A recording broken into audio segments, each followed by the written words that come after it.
Are we back? Did it happen?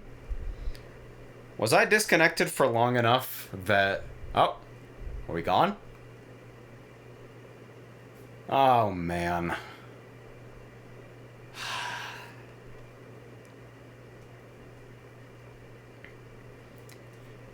It's back. There we go. I fucking got reconnected up there just as I got reconnected down here. It seems like I'm still dropping hella frames, though. I was disconnected for a weirdly long time before I noticed, because when you fully disconnect in OBS, instead of giving you, like, red warning lights, it gives you green. And it just shows, fucking 0 kilobits per second. Alright, let's... Can I right-click refresh a browser source? Oh, I can do it from the fucking thing now. Nice. Hey, Sue! Car. That alert's just not gonna work, is it? I feel very confident in that alert not working. When I noticed that I had disconnected, I drove into the, sand, by the way. So you are now joining me in an uncomfortably precarious position.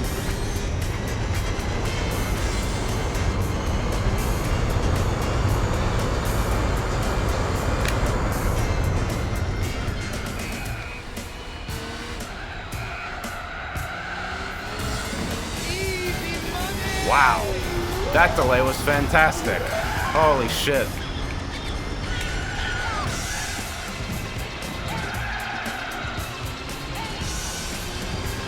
Alright. That shift was weird, but okay.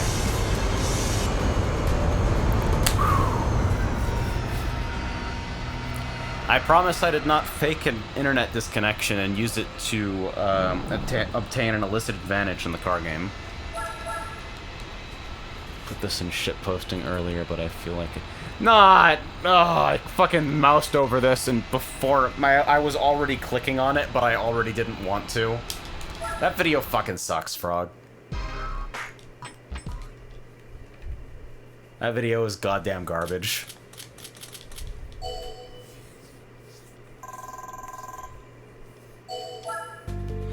Alright, so I think with this kind of a lead... 6 points... I need to double check my math because it's very embarrassing if I'm wrong. Alright, 10 points can't overtake me. Yeah, because I can get first, so I do have to play the next, I do have to actually play the next race. It's just that it's almost impossible for me to actually lose. Knock on particle board.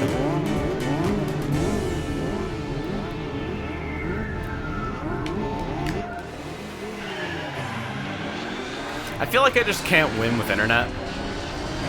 Like, does everybody's internet go out as often as mine does?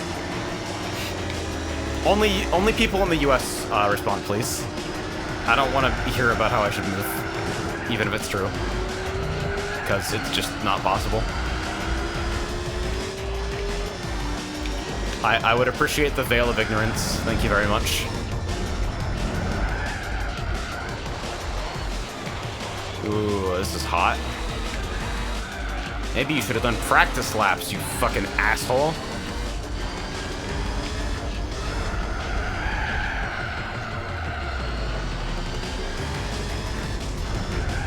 Shut off for a full hour lately, bad. Yeah, that's... When ours goes down, it usually goes down for anywhere from 15 minutes to like a couple of hours. It's usually definitely on the, like, shorter side, but... It's... They don't make an effort to be high availability, it seems.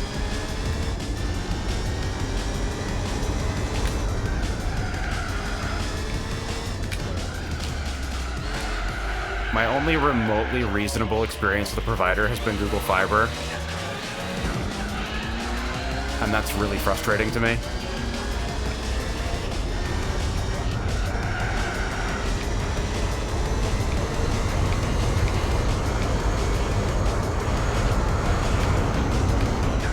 It just seems like things should be better, and it confuses me that they're not.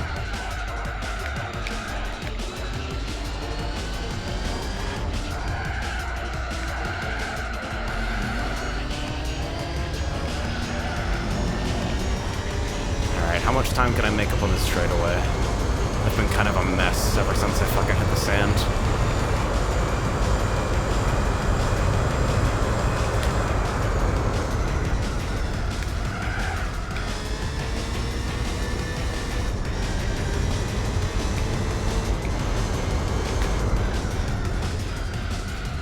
This is way more abrupt than I thought. Okay. Well, fortunately, track limits don't exist, so I can take advantage of that little loophole.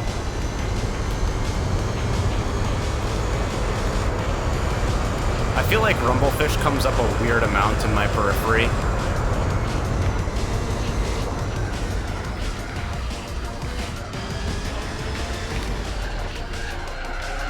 So maybe go down to like third gear there. God damn it.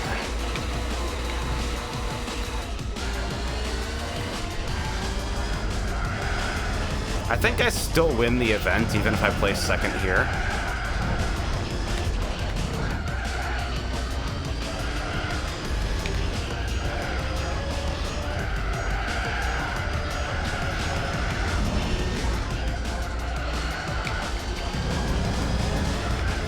But I would like to go faster, obviously. That's kind of like the foundational appeal of car game.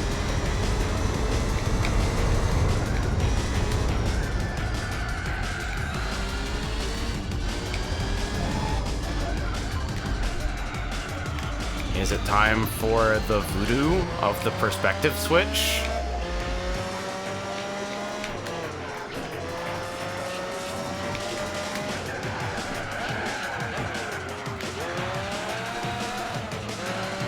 I feel like a higher camera does help me see along the track a little bit better.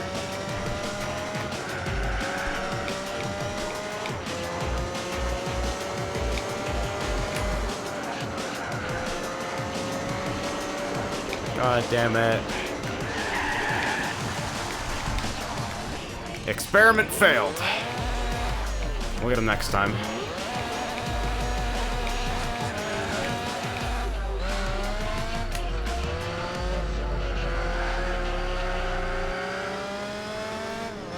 Oh well. Oh yeah, it's time for the fucked up GT4 Online chase cam. Demon was saying this is closer to the chase cam in 7.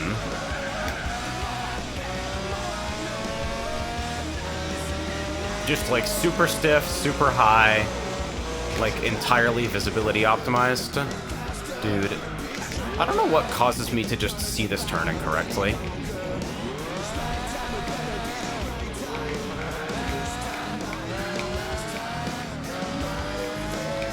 This is a little jerky. It's like it's on an elastic band.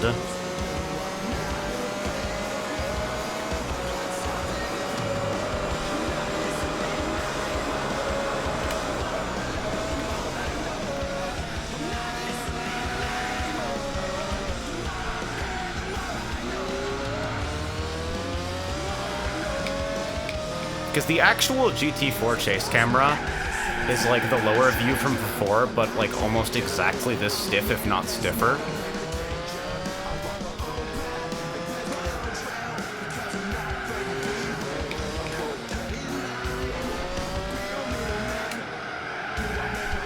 I'm sitting here like, if I'm already fucked, I may as well experiment with the handling properties of the vehicle a bit.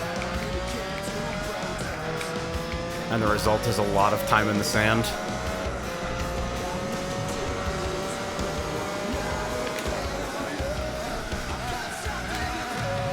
Motherfucker also went into the sand. Hold on.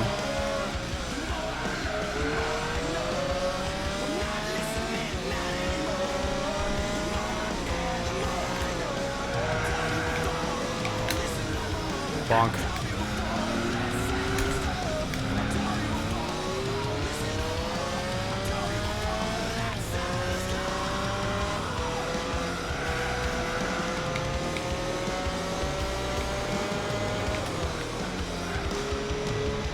It's like, if you're in the sand, there's not really any system that's, like, intended to save you from the consequences of your mistake.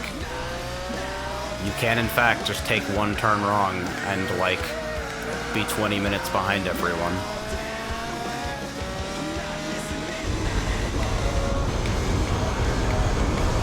So meanwhile, this psychopath shit.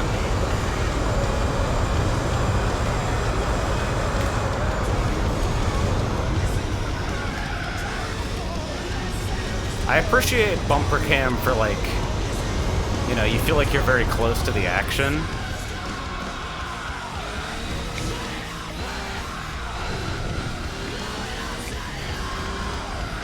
But it feels like a weird place for a player's perspective to be.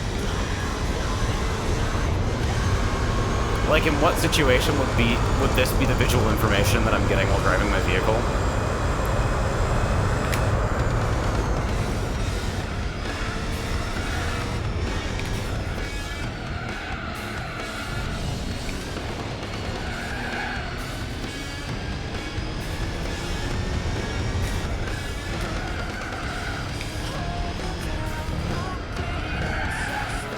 Oh yeah, I also forgot that I have nitrous again.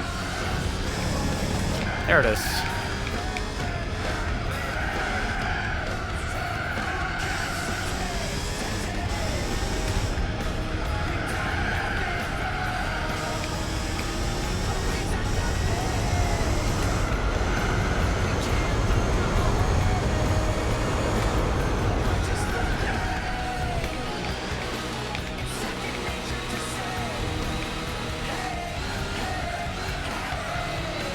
I enjoy roof cam in the games that have it, TBH. That is a weird-ass thing to think about. I don't know if I've played a game with that kind of camera angle.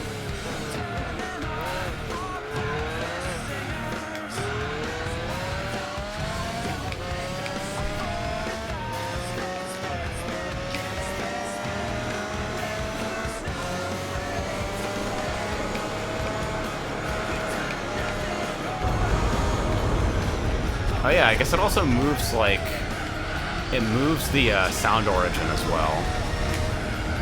So, like, when you're in a chase cam, you can't hear yourself using nitro.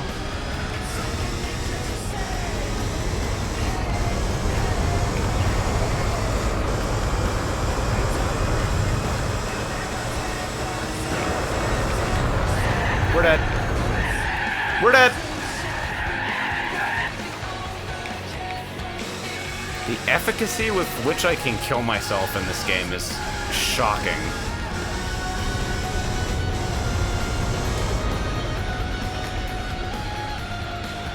No, seriously.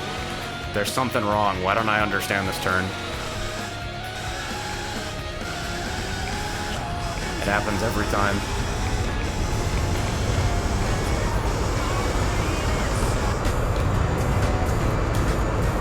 Well, that was pretty wholly embarrassing. 22 seconds behind hits a little bit different. But we got there.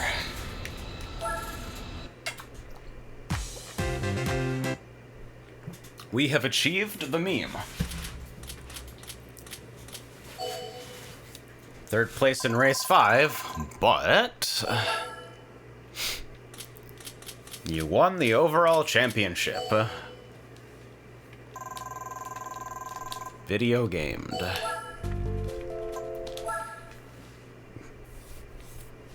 Now show me the money.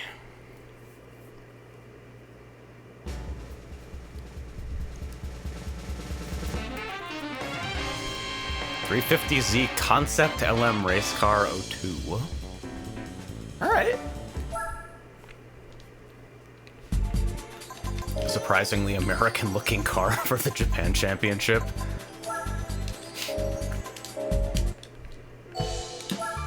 Now, do I actually get to use that fucking thing in events? It's a concept car, so 50-50.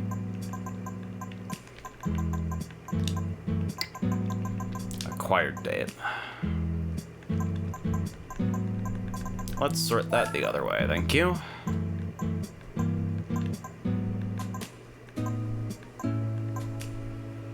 Hey, wait a minute.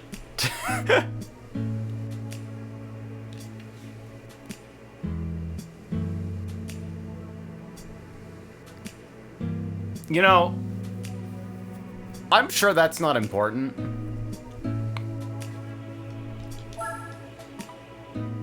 I'm sure there will be no unforeseen side effects of this down the line.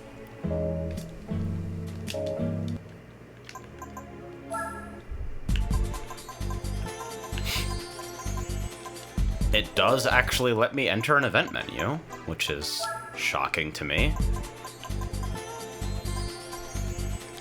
Sport truck race. All right.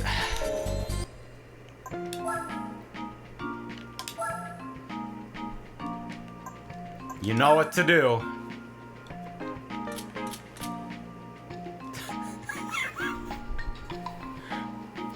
Holy fucking huge.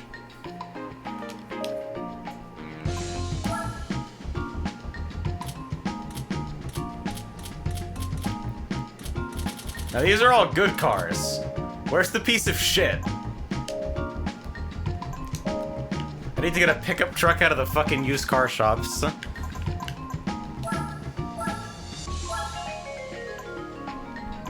Wait, 17 horsepower? I fucking love it.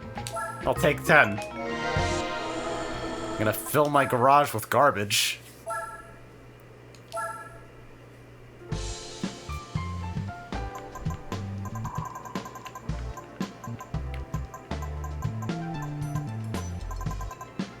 It's just really important to me that I don't own any cars that are, like, good.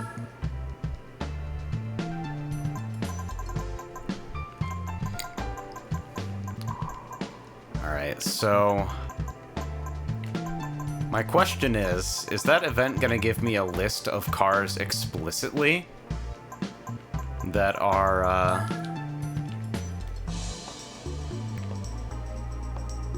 kinda rocks? Is that event gonna give me an explicit list of cars, or is it just gonna say, like, trucks only? Alright. So it's 5 cars.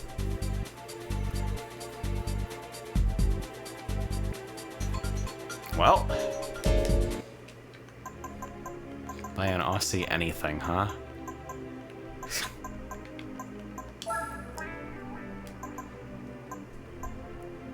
Alright, we got 3 manufacturers. Fucking great. It's looking a little bit quiet in Australia currently. Check out that fucking async texture loading, by the way, where the original texture pops in for 1 second. What's up with this color?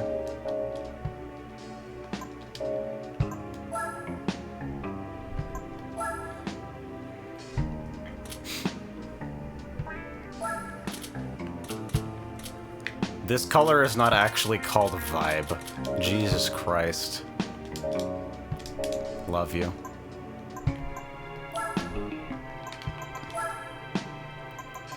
What are the Nissan one makes?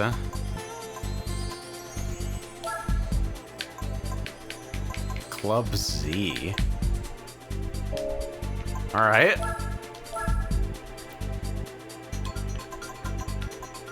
Sure, I'm listening. What kind of vibe does the color Vibe have? Fucking Kid Picks ass car. Alternatively, Kid Picks ass car.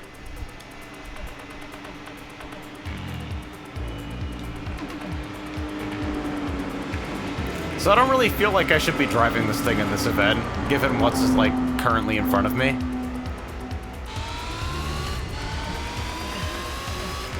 Oh no, it's an actual race car. Look out.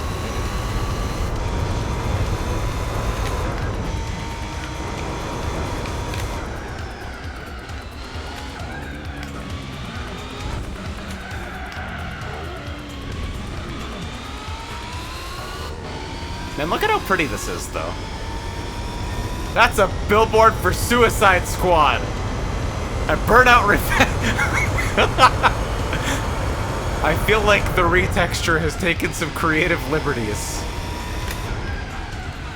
Also, this thing stops on a... This is really fast, holy shit.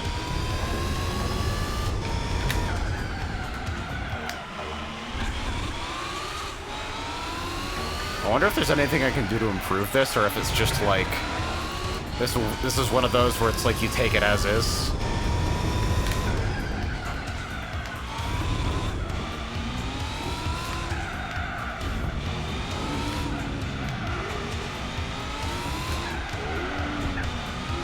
This is how I know this game is for fucking car people. What other driving game is gonna let you fucking beat the shit out of an event like this?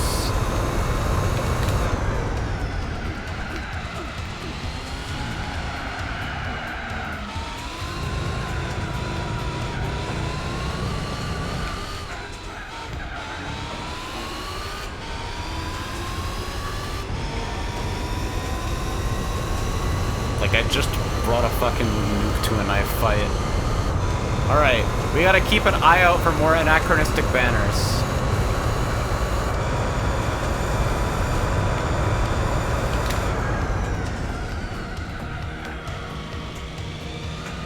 AMD Ryzen.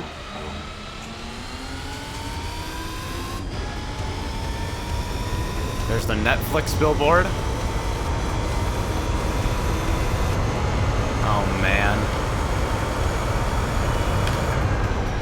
That is an incredibly weird choice, yeah. Like, does everybody else think that's fucking fucked up? I don't actually know why you would do that.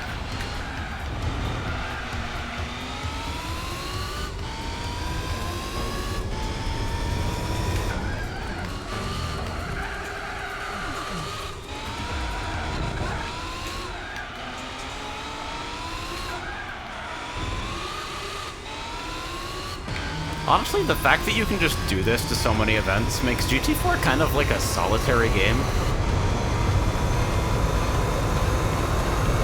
You guys hear it back there?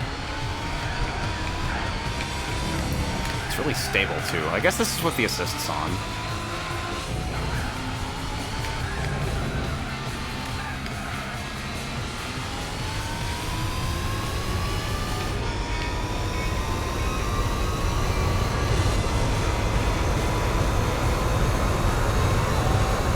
"28 seconds ahead, no big deal."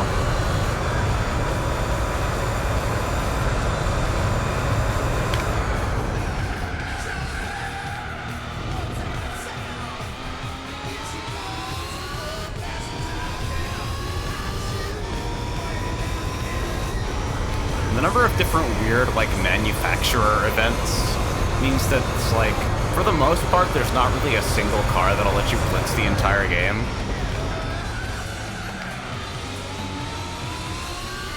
Instead, there are a bunch of cars that let you blitz the entire game.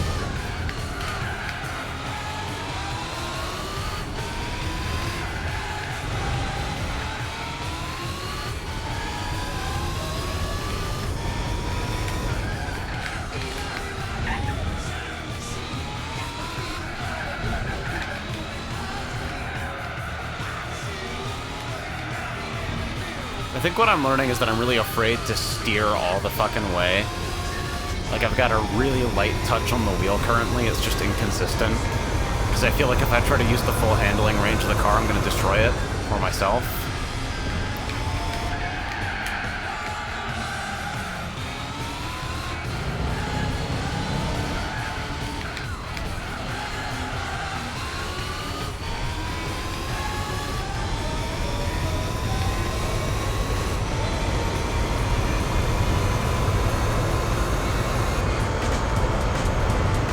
One entire A-spec point. I feel like I earned that.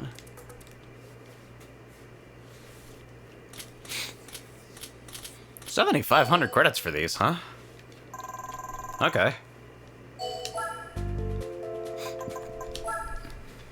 Hold on real quick. I gotta go see if I can tune this thing up.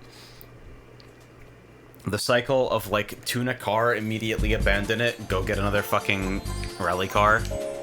continues.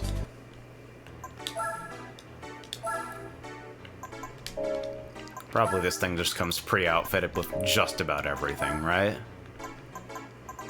Not nitrous! Which just exists.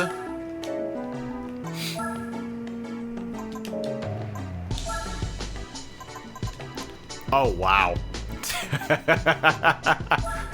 No kidding, huh? There's more?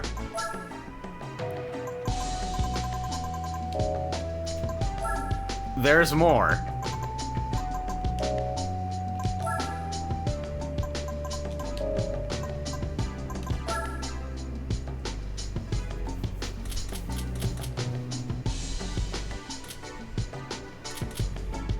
I gotta look at these fucking tuner cars more often as well.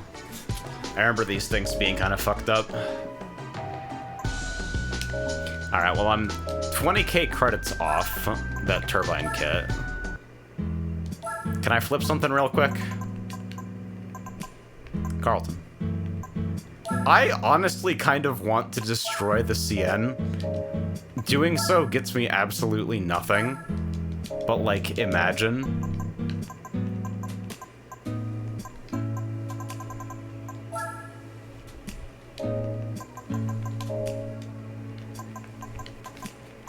Well, hang on just a second, actually. You know what this card, even in its current state, is probably pretty good at?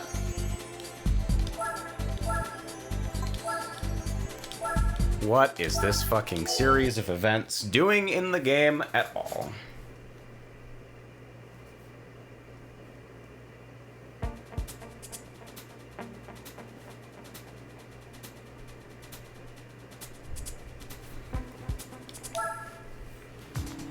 Frey is out working, and I'm gonna check on him, and then I'm gonna get back to fuck. I feel like this thing is gonna look really funny in the overhead cam for whatever reason.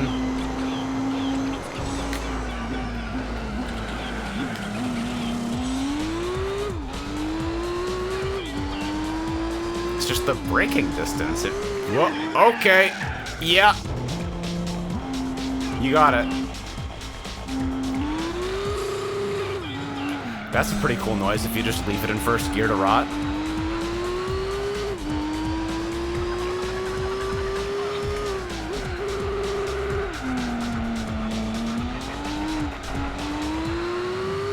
Shoutouts to the 2D photographers. Yeah, it doesn't look like a jump when your fucking camera is like 10 FOV and in the sky.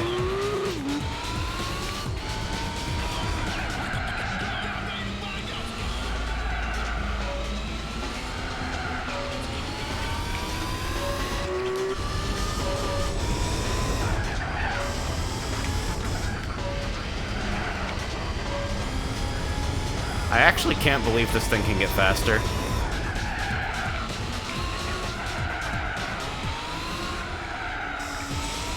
How many times in this playthrough already have I gotten a prize car and gone, what the fuck? And then looked at the upgrades for it and gone, what the fuck?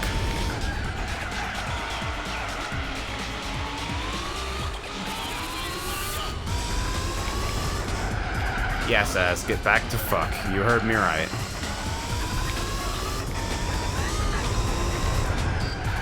Today, we are fucking in the Nissan concept car.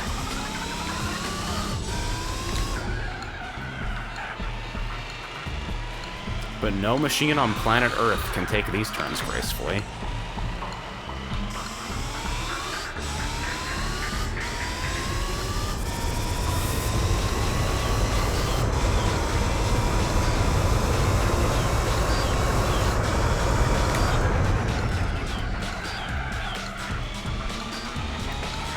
Tell it to stop and it stops. Imagine that. Alright, let's see if this looks like a jump this way.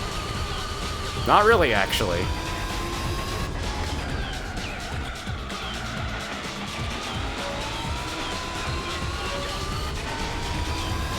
Unicycle. Christ.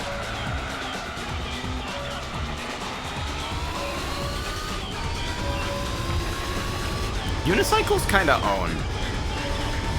Like, the motion of your body while riding them, and, like, the fact that they're strictly worse for transportation than almost everything, makes them, like, goofy. But unicycles kind of go hard, you know what I mean?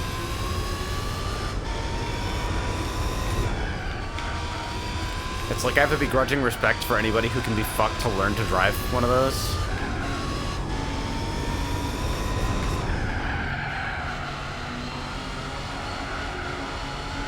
Ride, drive, words. Yeah, it's like it's just shy of the fucking badass impracticality. It's not quite able to escape the gravity well of its own goofiness.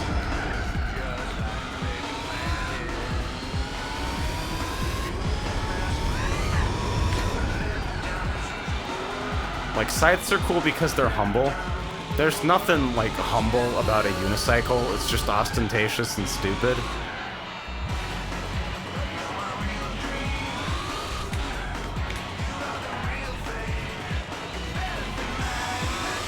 Imagine being a spectator at that section of the track. Oh man, I'm so excited to see cars go slowly.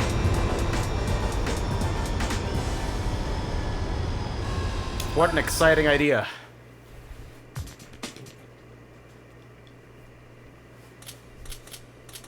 You're watching some guy in a fucking $400,000 car try to fucking parallel park.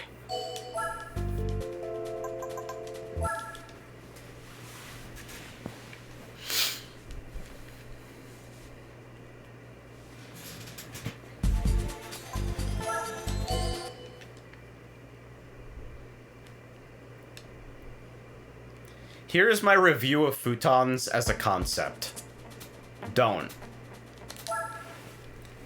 It's the coziest thing in my room, but, like, it is strictly worse than both a couch and a bed by, like, not an insignificant amount.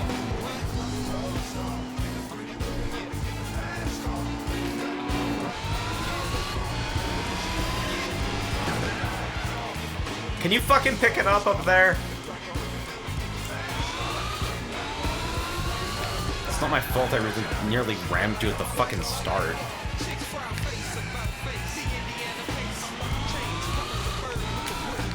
They're a downgrade, IMO, NTU. They are strictly worse at both things, and cumbersome enough to switch between modes that you kinda just cope with them in one. Woo! It's the ice cream cake of couches. It's for limp-wristed centerists, and it's worse than both options. It is less than the sum of its parts.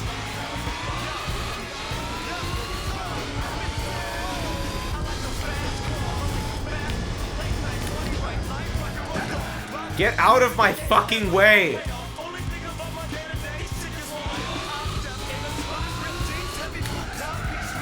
I was thinking about getting you an ice cream cake for your birthday. I mean, don't get me wrong. Ice cream cake is like, it's good. It's nice to eat and I will eat it. But I can't help but see it as like lost potential.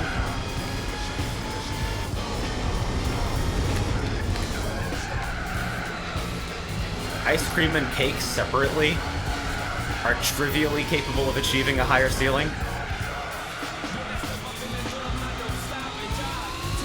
Cheesecake is really fucking good. Cheesecake, I would say, is my favorite type of cake.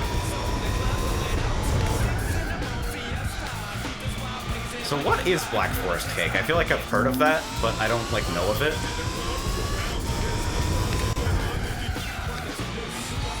It's the portal cake. I hate that that has meaning to me, but thank you for explaining. That doesn't tell me anything about how it tastes, actually. Coconut and chocolate?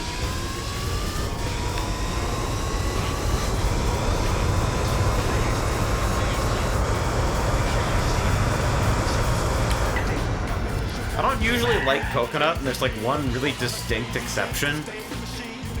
And it's like coconut macaroons. There's like a particular brand of like shitty fucking canned coconut macaroon puffs where it's like, oh, this is just crack. You just put crack into a can.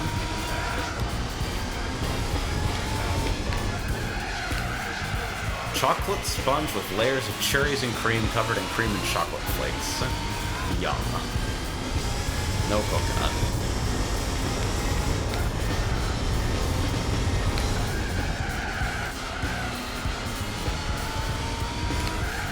Well, this is certainly more fun to drive on this course than the vacuum cleaner.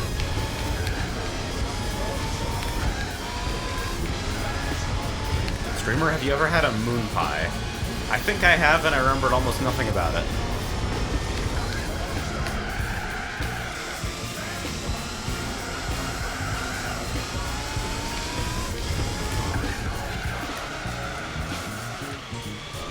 So for people who incidentally know, like, GT4, is the fucking, blue caution light in the, lower left, is that, like, an assist activating? Is that traction control or stability control?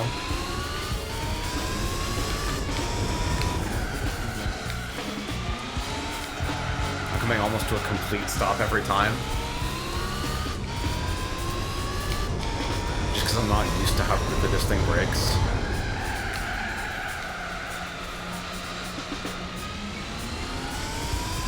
You need a glass of milk or a milk-like beverage. Yeah, it's like, if you're having any kind of dense pastry without a beverage, what are you doing?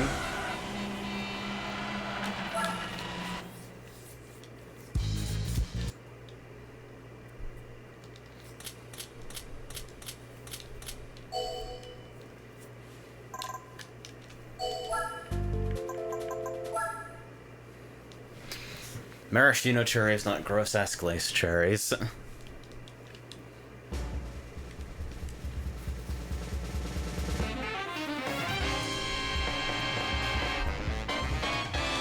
See, like, I'm just a red velvet enjoyer.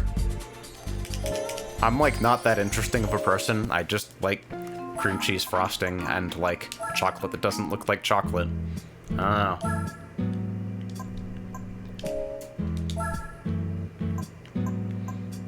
Alright. Yet another rally car that goes into the garbage. The red and red velvet cakes is from ground up bug bits. That's all I know about red velvet cake. I am not really surprised by the weird locations of fucking artificial colorings and flavorings anymore. Alright. From 500 to 775 horsepower. And this is like an actual race car. So presumably on some level it will be able to, like, support this power.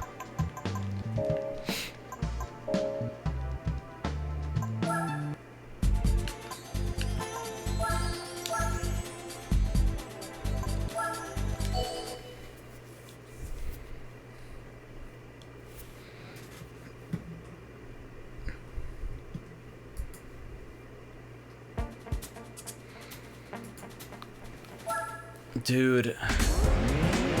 I'm gonna be thinking about that Akuma video all night. I'm so sad.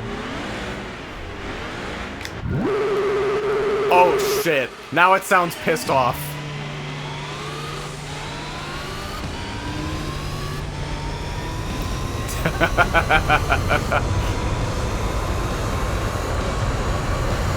It growled at me.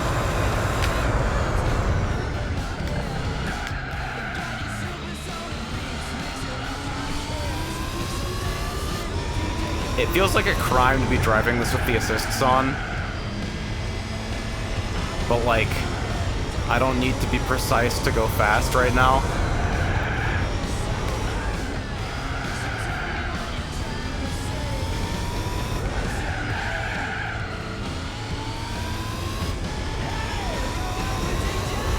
Yeah, we drove this earlier, right? So I guess if I ever need to go at the individual events in that challenge, this is what we're gonna use to do it.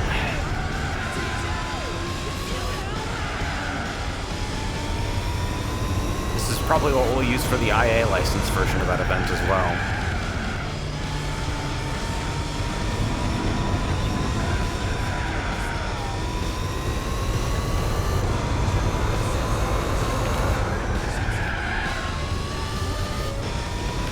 Yeah, it really does feel like this thing follows completely different rules.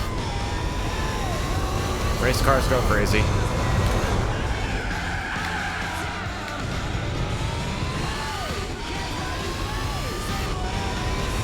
Probably next race I'll take the assists off and see how it behaves. Unless I just completely fucking forget again.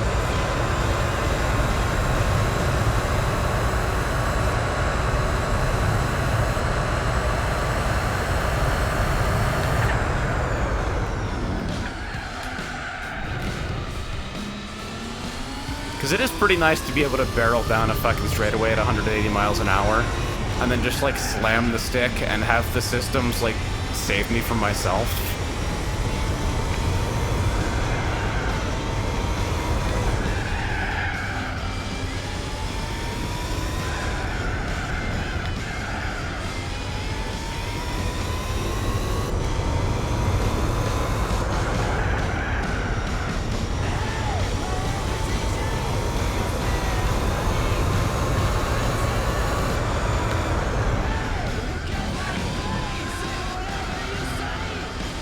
One of the members of our FF14 static also, like, plays WoW, and has apparently been, like, so into WoW that they were just able to buy everyone Diablo 4 out of fucking WoW Gold, which wasn't even a thing I knew you could do.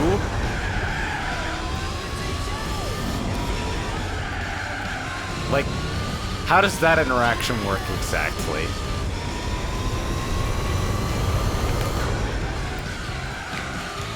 But now I have a copy of Diablo 4, and I'll probably play it some when the game is actually properly up. I massively missed the fucking beta.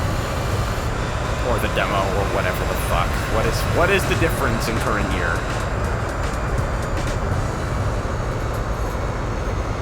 And I'm wondering how that experience is going to be compared to PoE. Because I have PoE on the brain right now. And it is a beautifully intricate game, and I want to throttle Chris Wilson for doing things sometimes. Blizz added a thing that lets you grind in-game WoW to pay your sub with. They added it as a general shop currency. Yeah, I guess so. Like, I knew about the WoW tokens, and, like, the weird incentive structure associated with that. I was distantly aware of that. But I didn't know you could just buy whole-ass video games with it. Because, like, where does the real money enter there? It's like the people who are buying the tokens to sell for gold, right?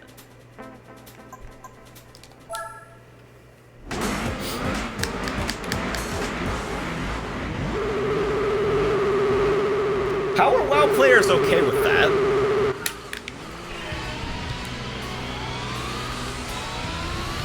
If they just patched RMT, like legal RMT, into my subscription-based MMO after it had been running for a while, I would riot.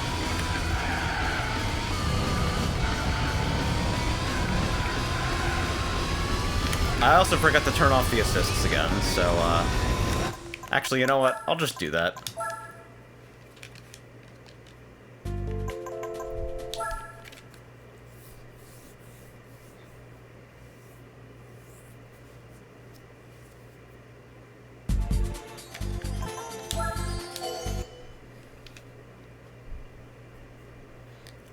Oh, Simon, my mistake.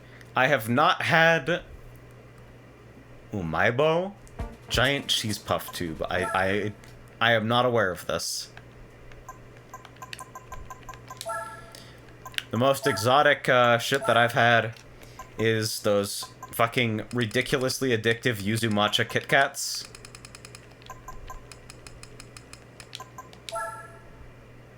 Well, Yuzu Kit Kats and Matcha Kit Kats. And, like, pork floss.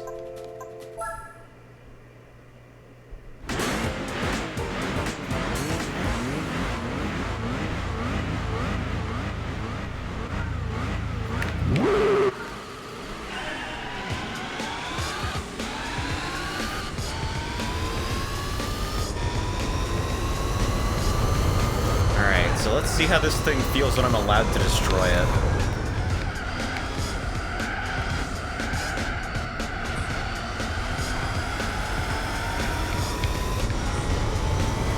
Yeah, the stability system's still clearly activating.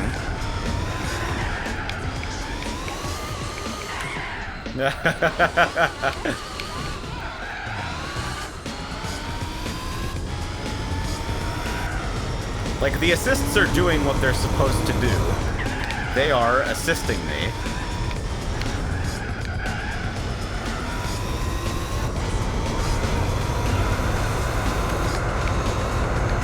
And I should probably leave them on or near their stock settings, because I am the type of driver they are intended for.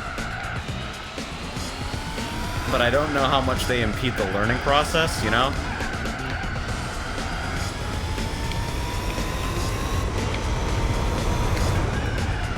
Teriyaki burger flavored Cheeto. I can see the beef tongue flavor. That doesn't surprise me that somebody's into that.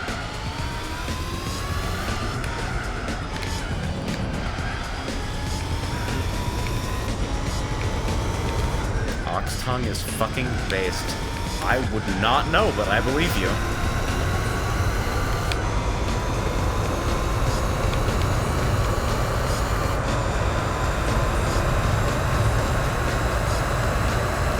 $190. Dead.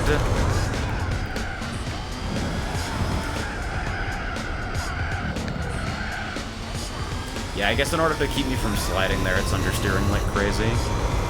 So, like, I do actually need to put on the brakes for that to, like, work. Owie.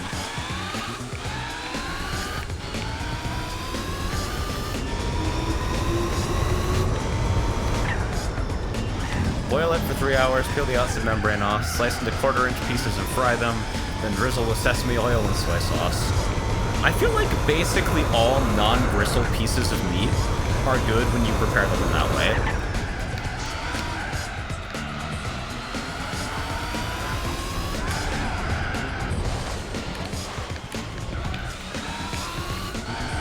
I feel like it's the same with, like, fucking barbecue ribs. It's like, you can get a fucking rack that is, like, 90% connective tissue, and, like, you hit that shit with a proper dry rub, it doesn't matter.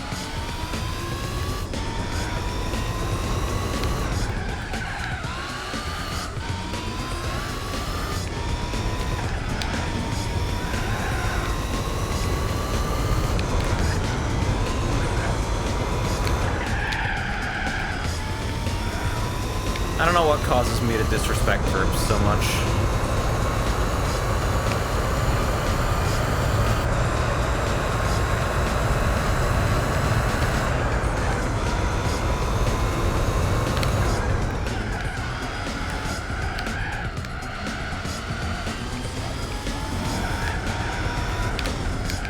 Yeah, I have to get my grip back and then the tires start working again. How crazy is that?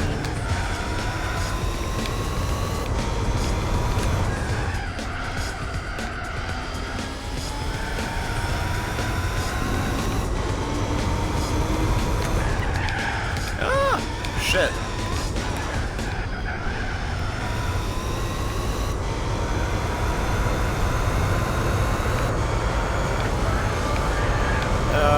Shit. We're good. How does this thing brake so quickly? Literally, how does braking work?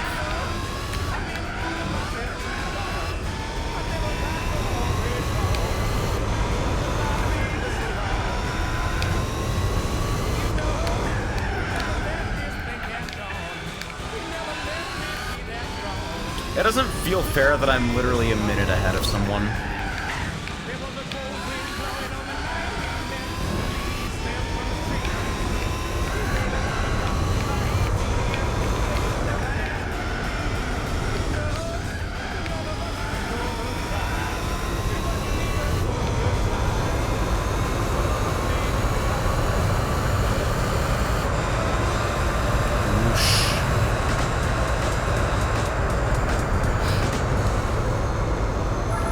minute ahead of someone in a 5-minute race.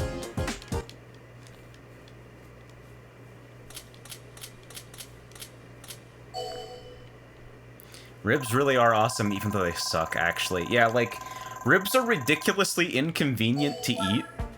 They're like, for the quantity of fucking flavored meat that's, like, entering your mouth, they are the worst fucking meal ever. But, like, the caveman brain activates when you, like, bite into it and start tearing at it. And something different, you become someone else for the duration of the meal.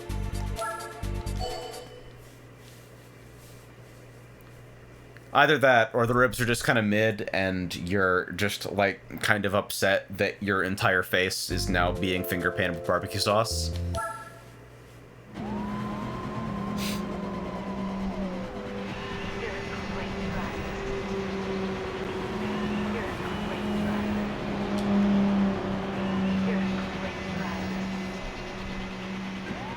It's like, if you're going to a good barbecue place, you probably shouldn't actually get ribs.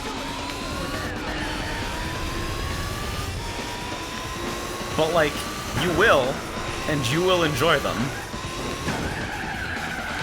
Goodbye to that fucking person. Like, you know what's never led me wrong ever in my entire life? A pulled pork sandwich. 100% always a winner.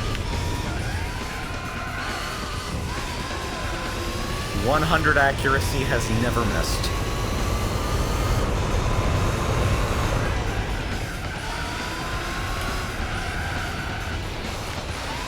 I guess because I'm so far ahead of everything, I can probably start trying to figure out how far I can push this thing. You guys like the banner? Pulled pork is great as long as the sauce isn't vinegar based. I disagree, but I'm glad you found your preference.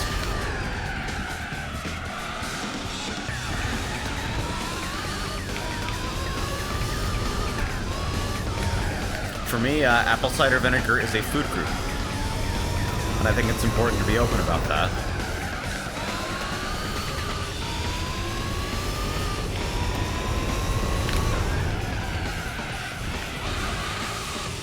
But ultimately, all tastes besides mine are subjective.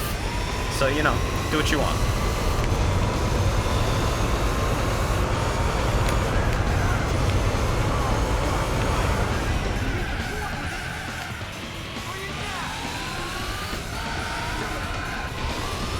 Yeah, it's like, I feel like you can do better than white vinegar. It's like, apple cider vinegar is just so good.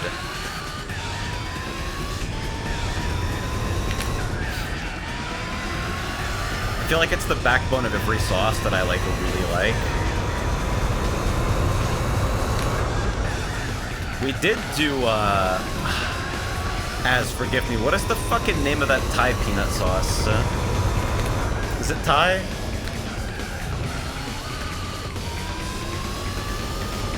I don't even want to pronounce it. It seems deceptively like... It's lying in wait. Fucking Alfa Romeo type beat.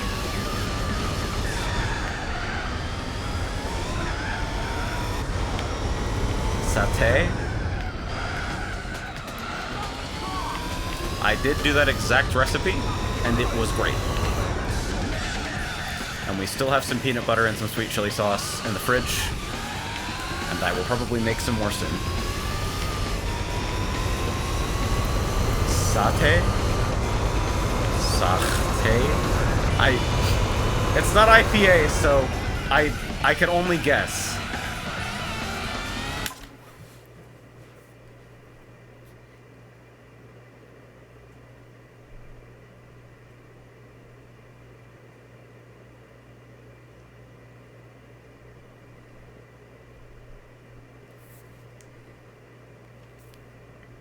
Satay.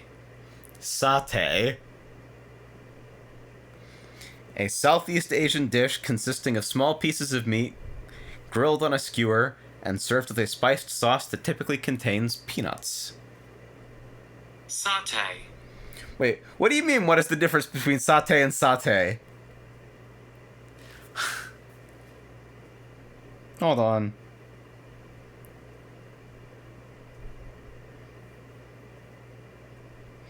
Alright. It refers to the skewers of meat, not the sauce, according to this random fucking article.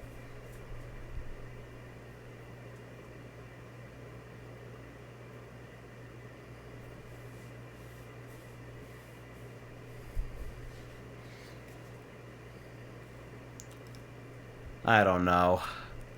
There's... Satay. The first result of Google has never led me wrong. Satay.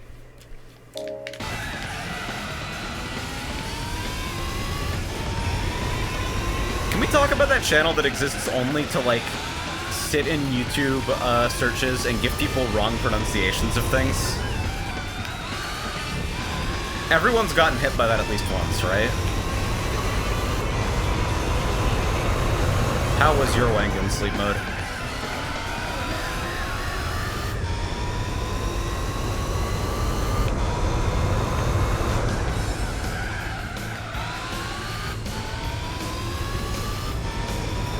Dude, I'm just... Maybe this is, like, really obvious to car people, but I'm, like, really surprised by how much easier this is to drive compared to, like, absolutely everything else that I have fucking driven in this game so far. Except maybe the Copen.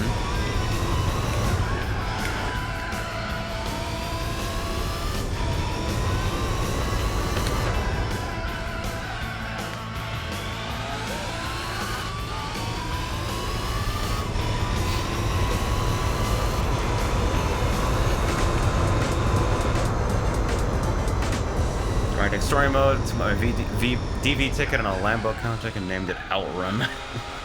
Great.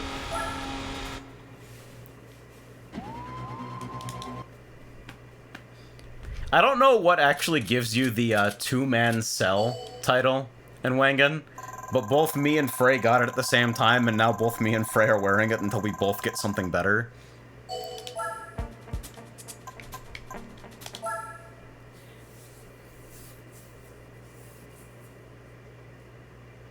Satay.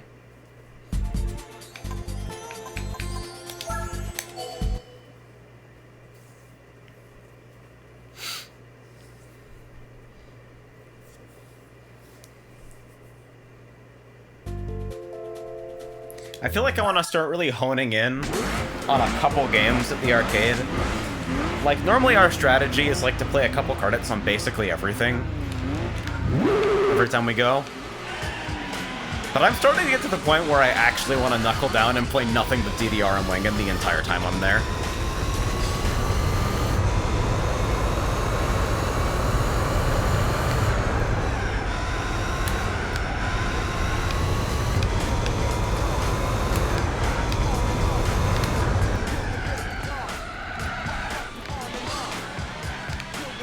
Ooh, awkward. Dedicate all my time to Wangan, Tycho, and DRS. I think now that I'm in better shape, I might be able to enjoy DRS a little more. I'm still not quite at the levels of self-confidence with regards to, like, actually moving around in physical reality that caused me to, like, get over the fear of looking stupid when I play that game. And it's like... Dance Around is way worse, but that's okay because Dance Around is garbage and I have no idea why it's at our arcade. I also, unfortunately, don't think we have Premium Start on Dance Around in the States, or Dance Rush in the States. Which is weird because we have 1 credit Standard Start for, like, fucking everything. We have 1 credit Premium Start on everything. Which, as I understand it, is, like, relatively uncommon for regions that, like, Bumani services.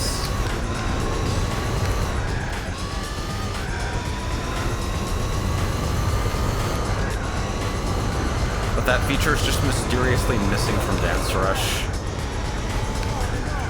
I'm braking too quickly, it's too scary. The only song that matters in DRS is Smooch, Frog.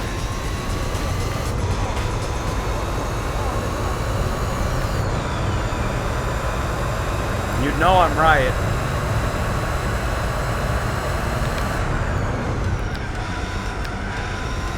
course, K is God, and whoever charted that shit for Dance Rush deserves a Nobel Peace Prize. It insists upon itself. Okay.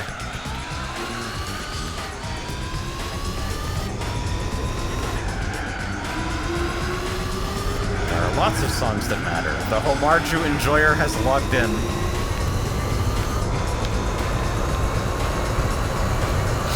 I'm starting to hit the critical points in DDR where I can, like, actually play a full set of, like, 11 plus songs without, like, wanting to completely fucking kill myself at the end.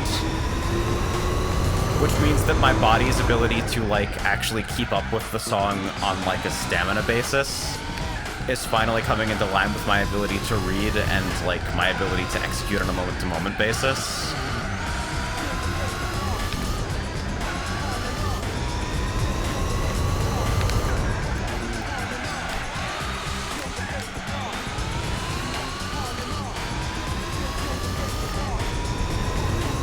Dance Rush is so cool. I don't think it's the game for, like, me at this exact time in my life right now.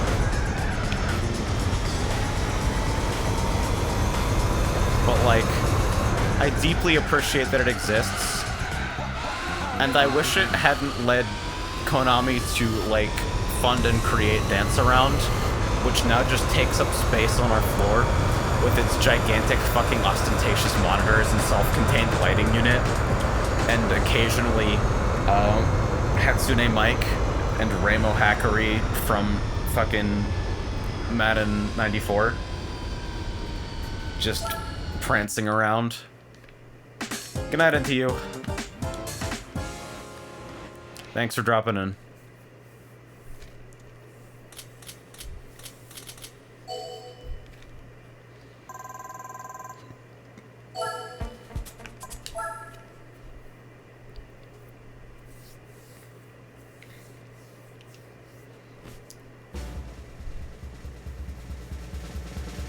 I have never seen Dance Around in person and I already hate it. It occupies the same space in my head as Dance Evolution.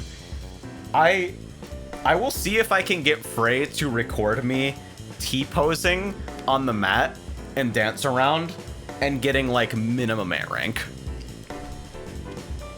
The controls do not work at all. It is embarrassing.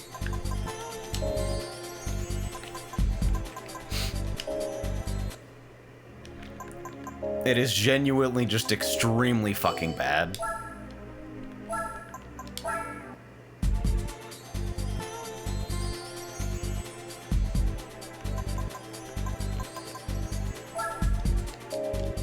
Japanese compact cup.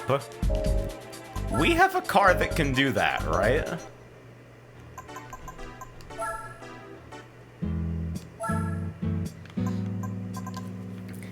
Yeah, it's...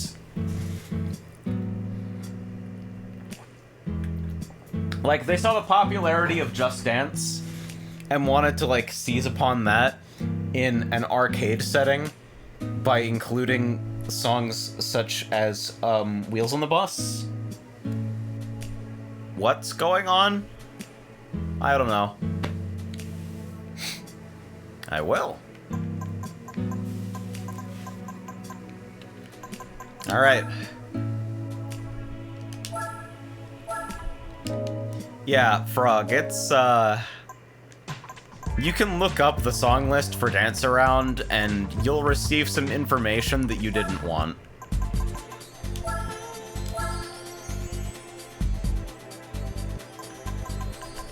It's a championship, huh? Okay. I wonder if the Copen is strong enough for this. I feel like probably the only restriction on these is size. And the Copen is, in fact, small. Okay, wait. I see a Scion. I remember seeing the fucking Demio, the Vitz, and the Micra in the used car lot, and they were all, like, sub 100 horsepower. Is there hope for me? There's hope! It's a 7-point race.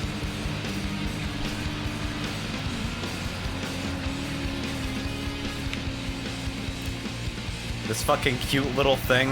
It's small even compared to all the other cars in the small car championship. Look at how tiny it is.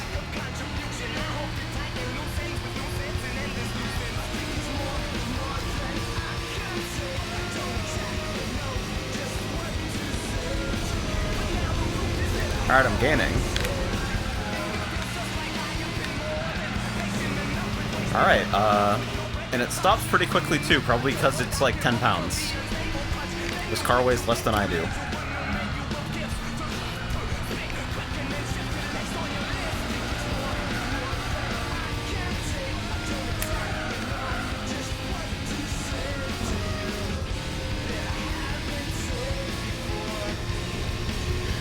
But can I catch up?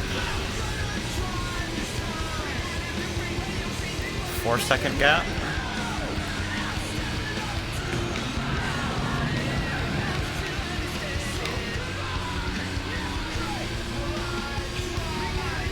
Alright, well I've got a rival for sure.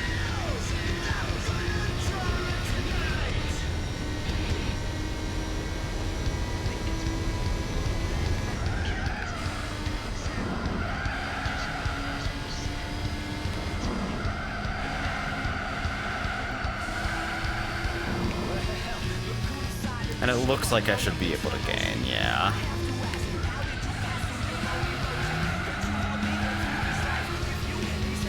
I'm passing on the outside because I have no moral structure. I wish our round 1 had Tycho. That's like one of the only remaining games where it's like, I feel like I've touched it on hardware properly once or twice. And it's a game where the hardware is so essential to the experience.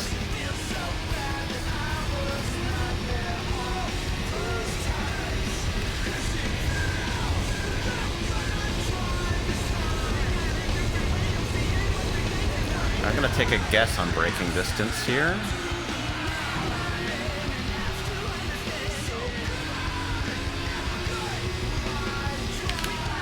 Wait a minute. I zoned out for 1 second, and then I was plowing into cones.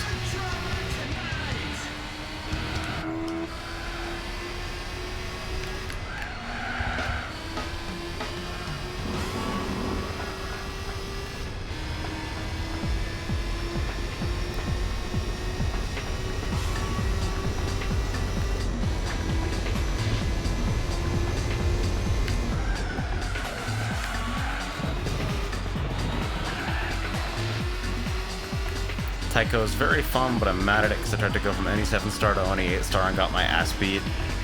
There really are some difficulty jumps like that in rhythm games, huh? How many fucking separate people in Hitbox Dimension have hit the 16 wall in Sound Voltex?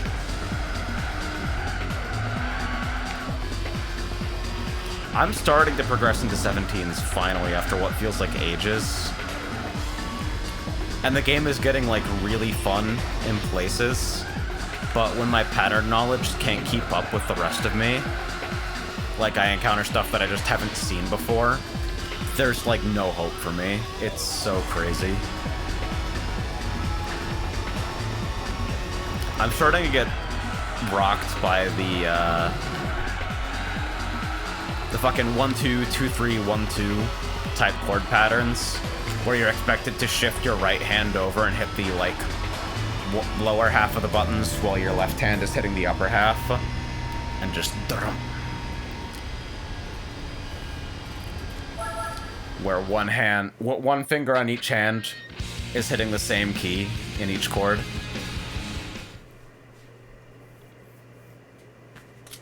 I'm all at 9 right now. Yeah, with like a ton of prior video, with a ton of prior rhythm game experience, I feel like my first credit was something like 13, 5, 9, and then like a credit or two after that, I was like in 13s. The physical placement of the buttons does not correspond to the strike line on the screen. Sounds like you are a Chunitham player, which is good for you because you guys have networked Chunitham Sun over there, and I'm not mad. I am not envious.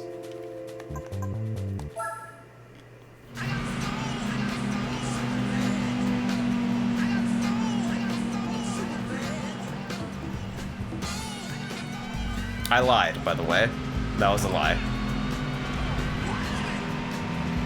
Master Manipulator Streamer.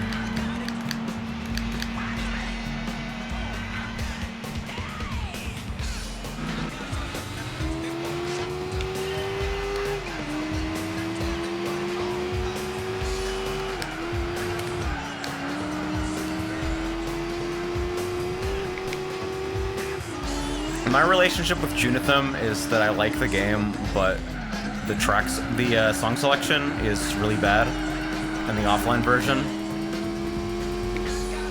And it's, like, frustrating to me, because my motivation to get better is, like, not there when the things I would be playing are not interesting to me.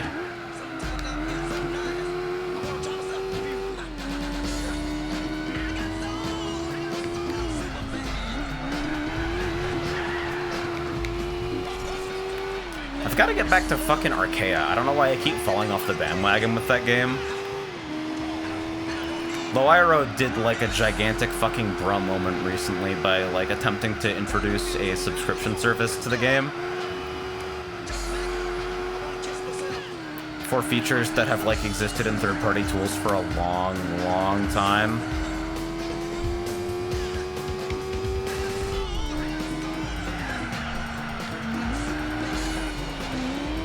When I think about its control conceit abstractly, it doesn't seem as interesting as pressing some buttons. Yeah, it's like... You think about, like, the touch bar as, like, oh, well... Doesn't that take all the fun out of it if you just literally hit the fucking note? And you're just freeballing it, nothing matters?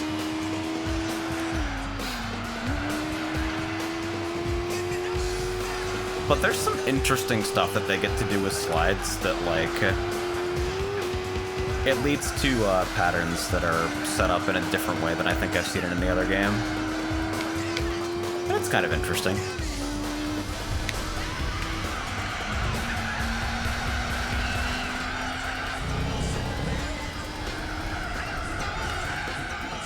The other thing is that, like, it's a 60 Hz vertically scrolling rhythm game competing with 2DX Lightning and Sound Voltex Valkyrie in the same room.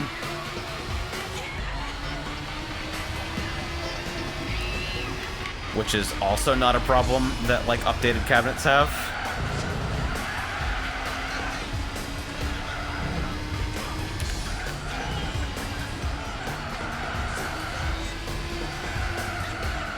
And, like, normally, I care a lot about technical specs and performance in, like, video games, but I really do try not to be, like, an outrageous refresh rate snob.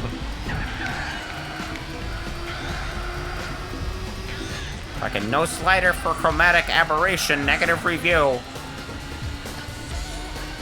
But, like, if there is any genre where a high refresh rate panel fucking materially matters, and there's more than one, make no mistake. Oh. My light has turned amber, which means it is, like, starting to get near my bedtime. You know what that means. Continue playing video games in the dark. I've got, like, fucking 5 hours before I have to sleep. I'm good.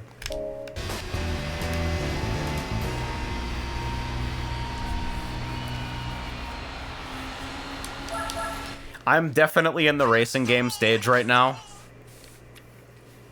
I've been playing a little bit of pinball on my own time, too, but the machines that are at our round 1 have been, like, really badly maintained. The only one that's consistently functioning is Star Wars. Fucking Guardians is, like, not that fun and also always malfunctioning. Fucking Monsters might work, but we don't know because the theme is fucking horrible and the game is stop and start and really annoying. Black Knight, the flail snapped off, and even though it's a software adjustment to fucking turn it off and let the game play normally without the flail blocking the fucking middle ramp, the machine has just been left out of order instead.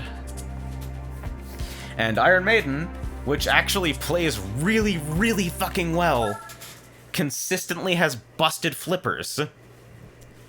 Or it will, like, serve you 2 balls and then kill you after draining 1.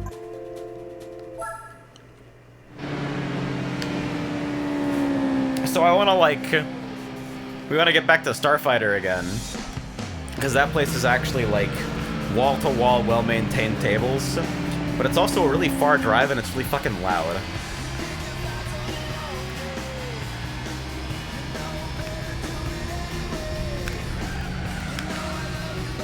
I feel like I could get into light gun games, but, like, space is at a premium in my room.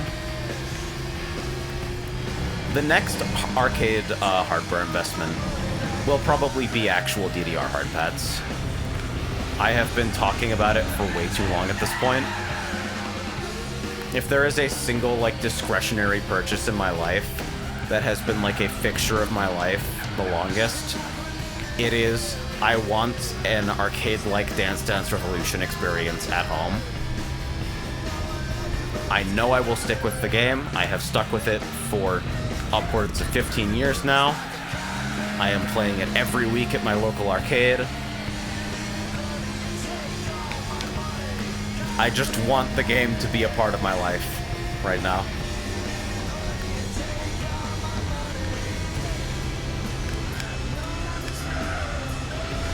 Can you guys see me on the camera at all, by the way? It's actually not that dark in here. It's like the sort of amber light that you'd get from like a campfire. It's on the ceiling.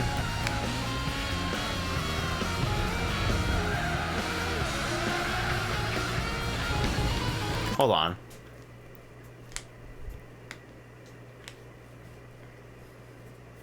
What's going on with the exposure of my camera? Hold on, can I just fucking... Where is... Which button is actually supposed to be triggering the flashlight when I long press it? Because I think it stopped doing that at some point and is now mapped to the assistant feature.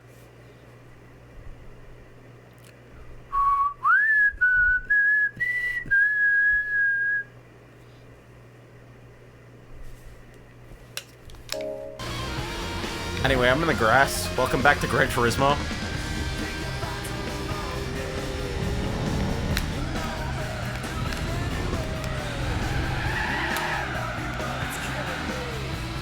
Dude, I'm so mindfucked. The Copen drives the closest to that fucked up Nismo race car than anything else in this game that I have driven so far.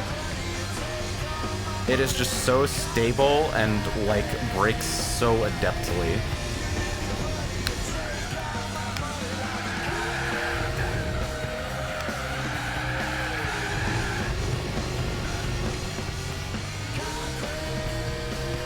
Alright, I gotta catch that fucker, though.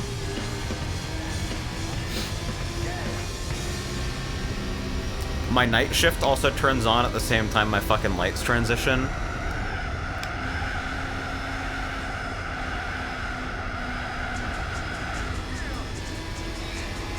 So the entire room is now just orange. Well, amber, really.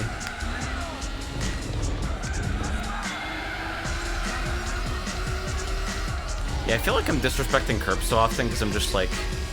I know that you're supposed to, like, get to the inside of the corner, but I don't actually know what, like, it's supposed to feel like getting there.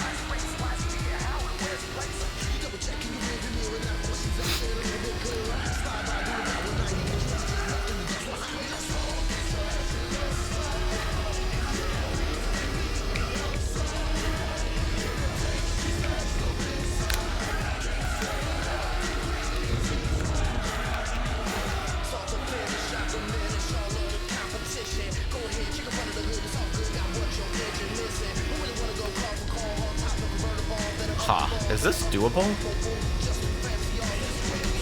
This seems tough.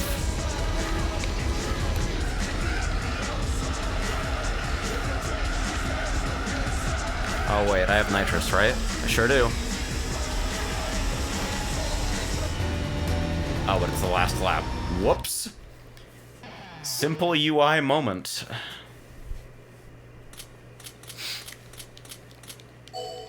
So that's first, second, right?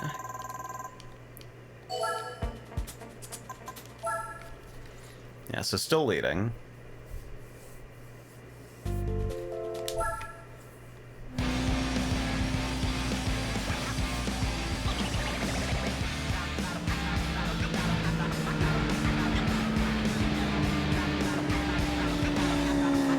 Why don't they fucking make more games like this? Dead ass, dude.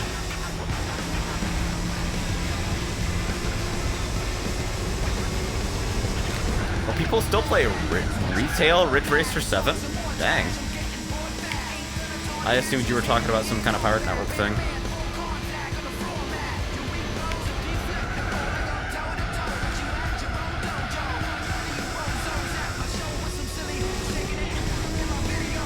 Oh hey, you can see my controller LED on the camera, I think.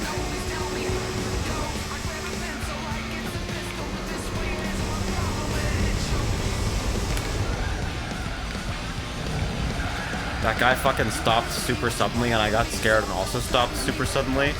And I forgot that my car is 10 pounds. And that I can stop whenever I want. A whole ass play it on PS3, that rocks. I recently came across some like current year footage of fucking Hydro Thunder for like Xbox 360. It's like an Xbox Live Arcade title or something. And I tell you what, that made me feel some type of fucking way, dude.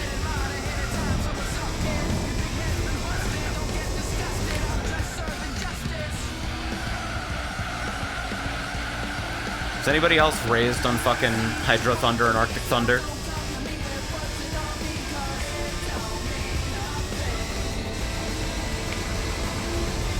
Fucking renting the Xbox version of Arctic Thunder from Blockbuster and having, like, the greatest weekend ever. Black Ops 1 on the Wii! I was fucking talking with Frey about that shit earlier. It's like, no, it's not a good version of Call of Duty, because there's no specific reason to play it. It's not, like, good at anything. But, like, they put Call of Duty on the Wii!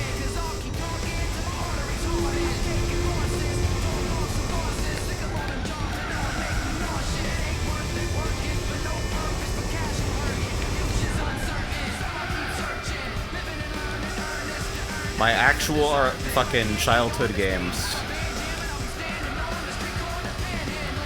Fucking Arctic Thunder, Capcom vs. SNK, fucking Sonic Mega Collection Plus,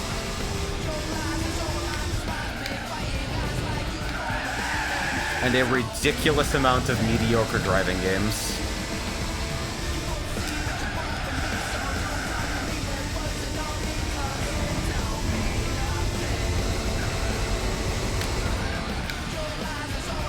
So I started using Nitrous, and it turns out that Nitrous is pretty good. Hydro Thunder, Daytona 2, and of course, Big Buck Hunter. Yeah!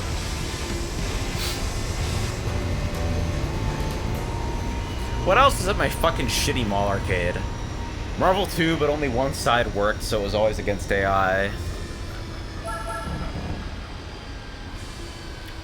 I remember almost nothing besides, like, Marvel 2 and Skee-Ball from that place.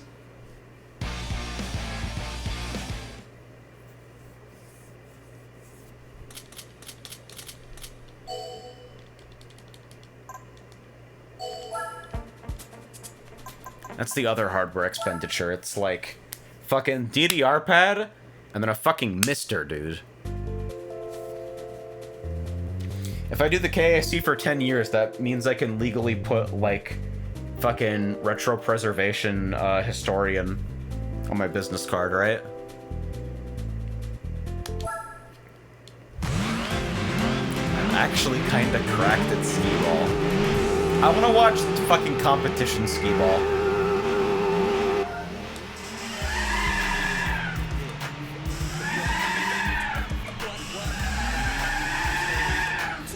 You can do it, little thing.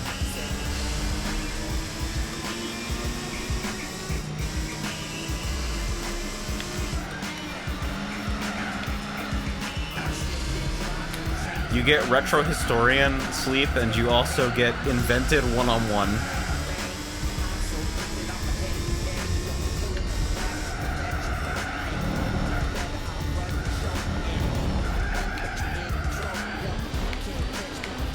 Oh yeah, there we go. If I did KSC for 10 years, I'd probably crack it full of cyanide, but that's just me. I really like the Advent Calendar. Have I made that obvious enough? It's like not something that I can do very often because I don't have the fucking brain for it. But it is usually my favorite thing I do in any given year. And the fact that it was born from like a literal off-the-cuff shitpost idea makes me really happy.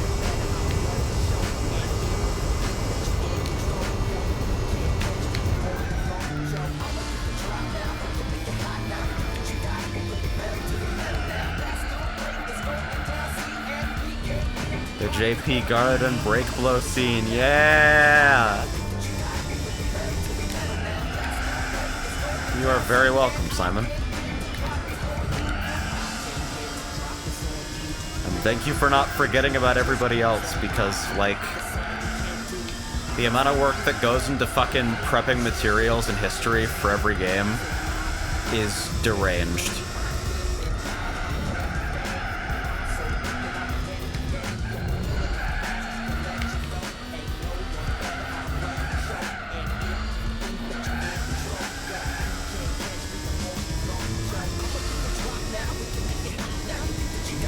Hoping that AJ stops being busy with game dev soon so we can get the write-up.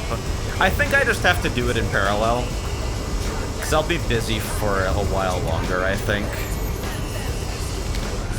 I'll be busy for longer than I would like.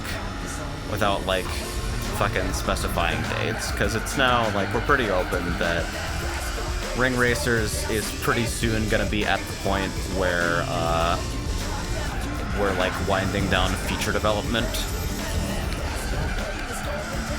We place that cutoff, and then just, like, everything from there is make sure what's in the game works and is as good as it can be.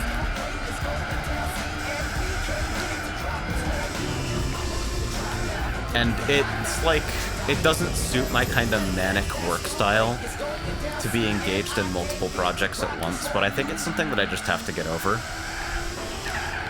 Because these days I really do have way too many irons in the fire.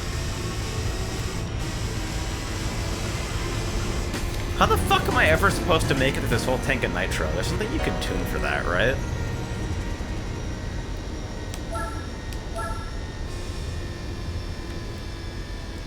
Pro Skee-Ball has been played on the same machine in the same arcade in New York for decades. Shut up. Are you fucking for real? Nah, fuck it. We're putting that on the big screen. That goes up here.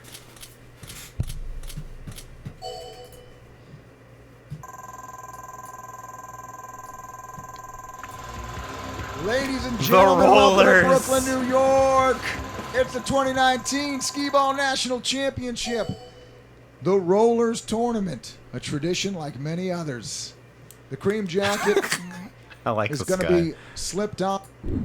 Okay, 2 marks in a row in 2 frames for Joey the Cat.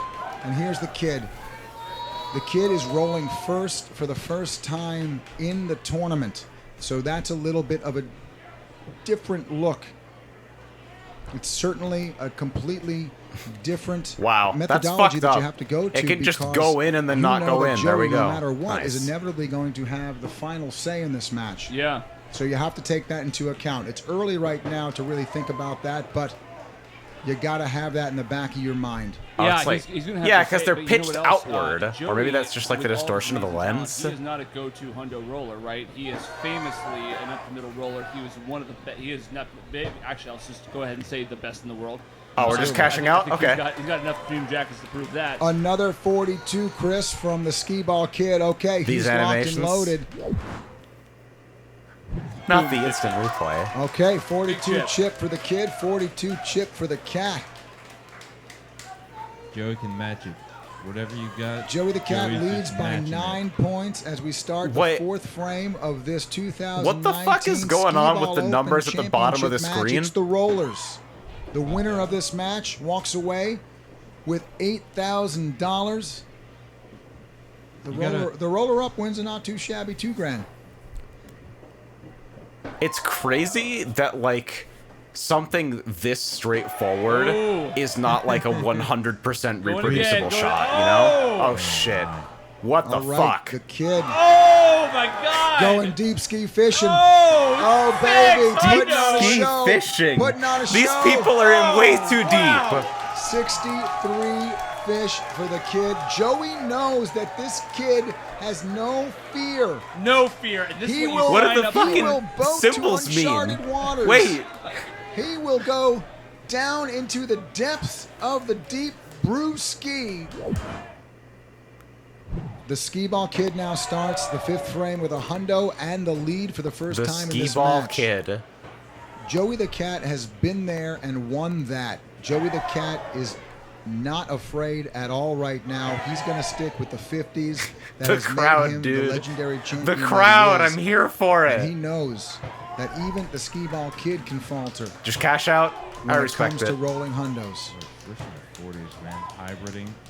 That's This picture kid- perfect this hybrid. kid- Going specifically for 40s, Picture I guess. Perfect hybrid. Okay. and Probably, after that, like, if you 28 miss, Rocky it's start less in bad. Frame 1. It's been 4 straight marks for the kid. Some people say that the kid is the future of competitive skee ball, meaning that not he alone is the future, but other 21-year-old kids out there that might be watching him right now or playing in a skee ball league for the first time right now. Joey the Cat began his skee ball career a decade ago. A And- decade ago. It and was almost this- exactly 10 years ago when he first. This competed. commentary His is first some of ever the best beat. that I have Exactly. Right here ever in Brooklyn in 2010. Exactly. So you're This looking guy's at the fucking shooting present 50s.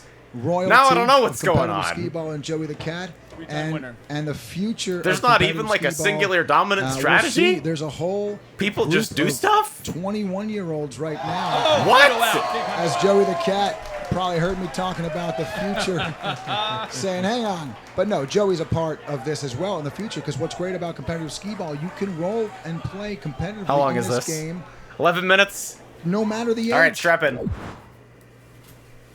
We are coming into our own. The NSBL is, Skee Ball Live is, and we're able now through We're on this Skee Ball feast or Live to famine bring skee shit. ball to more places and connect more competitive rollers, both socially and competitively. And I think the Skee Ball kid Come on, is man, going to you be got the it. face You got it. of the future Yeah. for competitive skee ball. And I think we're going to see a lot more younger Crushing. rollers come out All right.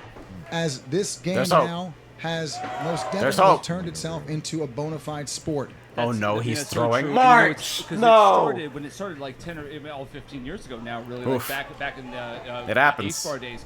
Like The kid was 6 years old was when six- when right. when the league first began. 6 years old. Okay. Look at Joey right now. He's got 5 marks and Excuse 5 me. frames. He's exactly where he wants to be right now. Joey the Cat needs 54 points to So it's tie, not but just he- scoring he's brackets, rolling 'cause his there's a game, 41 and a he's 43 still with- got a what are whole those, fucking- bunch left in the I fuel don't know, tank if misshapen he bananas. needs it.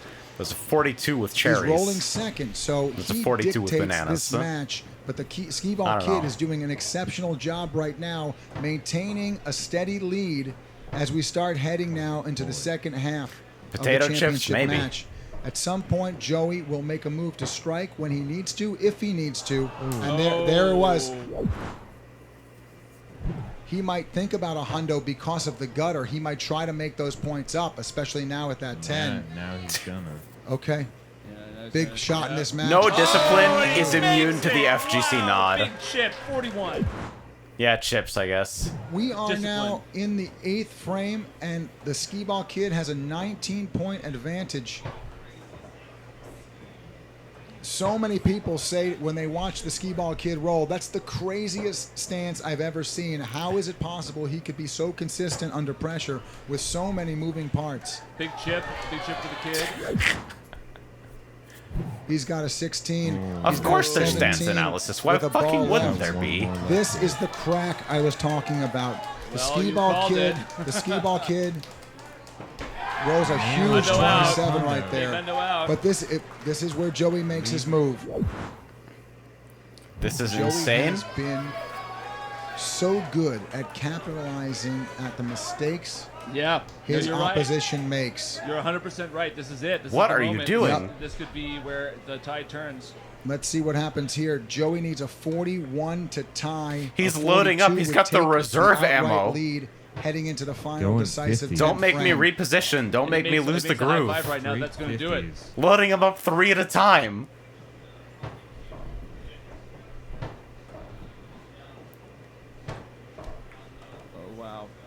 High five pace.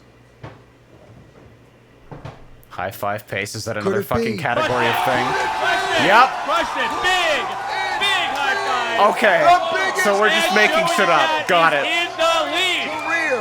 Joey the Cat is in the lead. That is why Wow. Joey was Oh, Nostradamus. my. In 2012, Joey Wow. said on camera, 50s are the future. He was referring to this match. He knew in 2019 he would meet the Skee-Ball Kid.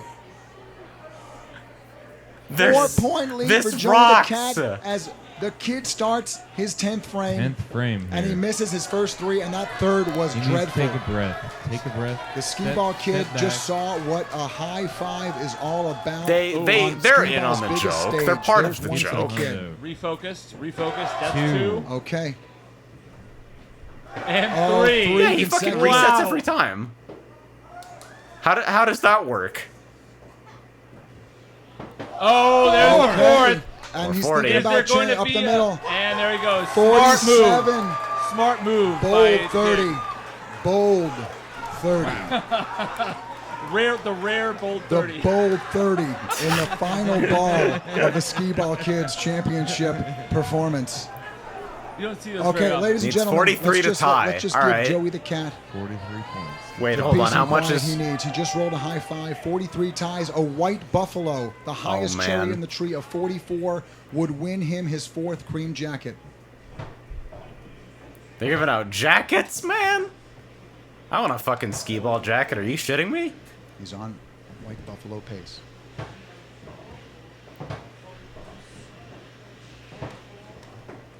Best possible score with this tread is 44 right now, because of that 140. Oh, And now, Hundo Must to Hundo win. to win. Hundo to win. Misses! And the He misses! Skee-Ball Kid. The kid wins! The Skee-Ball kid Kid. wins! The skee-ball kid wins the cream jacket! Skee-Ball Kid wins the Rollers tournament here in Wow. Brooklyn, New York. Wow! A 10th grade upset! The cream jacket will be slipped on to the Oh my God. These are- 21-year-old shoulders. these are the headshots of all time. Holy shit.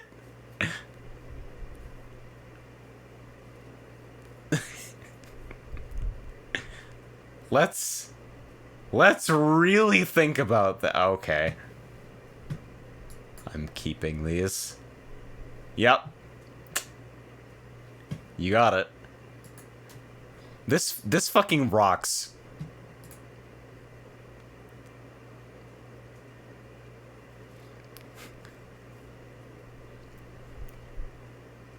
I appreciate that the fucking comments section is supportive. Everybody knows it's real shit. But that was the end of the cup too. Okay. Hello, Gran Turismo 4. What is my price car for the Japanese Compact Cup?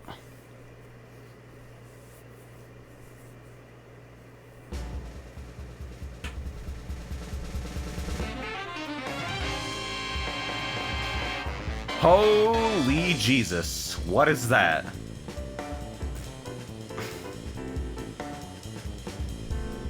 It is actually incredible.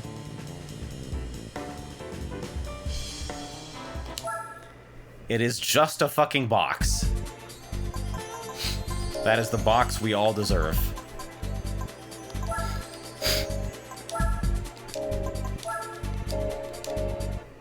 That's fucking fantastic. Oh god, did you guys... The All Japan GT Championship is 10 races. Holy god.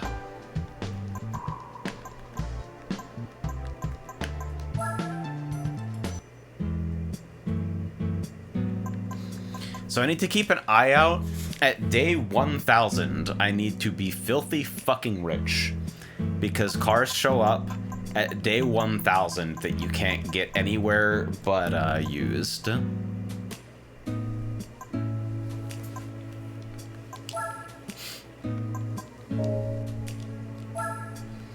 Dude, the 350Z concept, that thing is a little fucked up. Can I bash any professional events with it?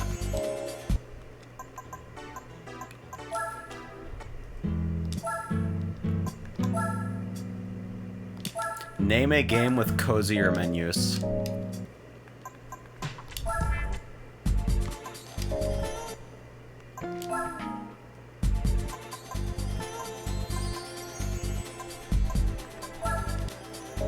Production cars only. World Compact. That's IB, but maybe I can fucking slam the Copen in there. Who knows? For Clubman, it wants me to put it in fucking sports tires. I wonder if it'll give you the option to automatically outfit it. Could the difference really be racing tires versus sport tires? It just occurred to me that I haven't actually used anything with racing tires yet.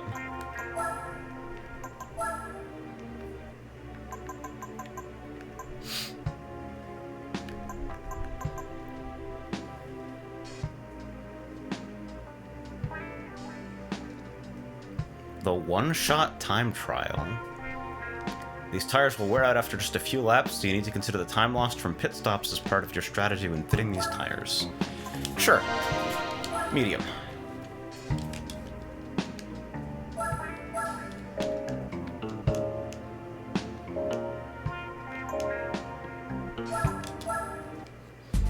Let's beat the shit out of the Clubman Cup.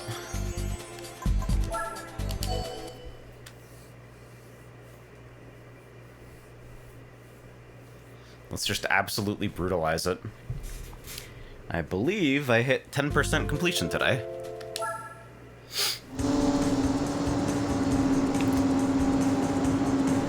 Oh boy, a big-ass straightaway. I don't know if this race plays to our strengths.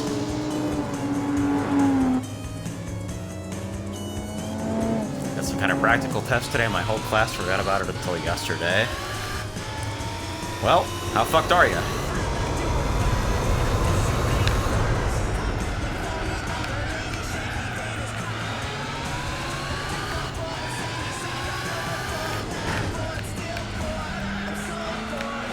That is a very narrow area to be in.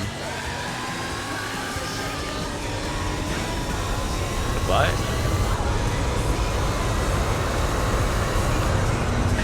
Bonk.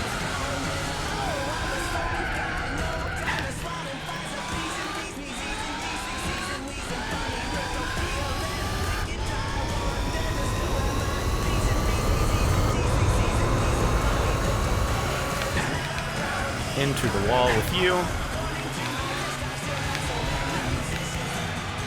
I love racing. Anyway, goodbye.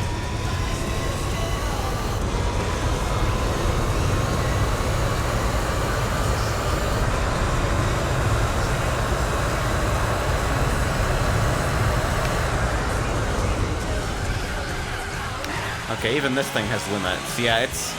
The braking distance definitely got a lot worse than sport tires. Like, a lot worse. So, lesson number one. Fucking fit racing tires in every event that allows racing tires. It matters.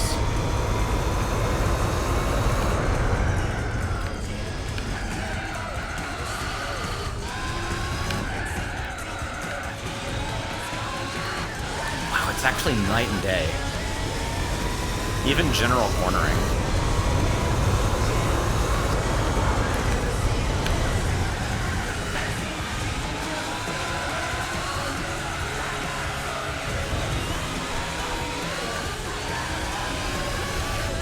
Also, I guess in that situation it's better to tap the brake for a second to get your grip back.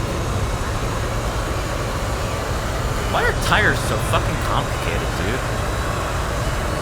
Why are material properties in the real world tuned this way?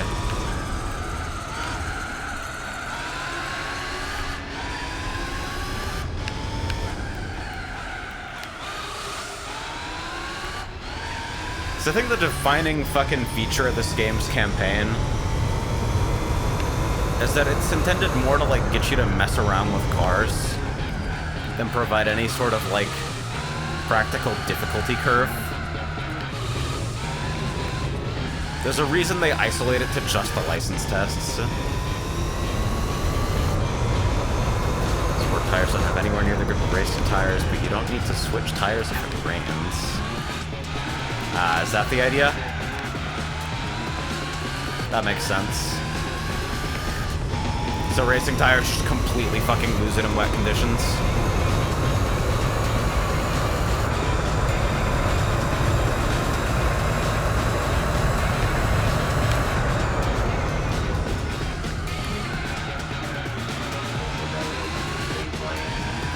Probably didn't need to brake quite that hard. I confused that term for this one.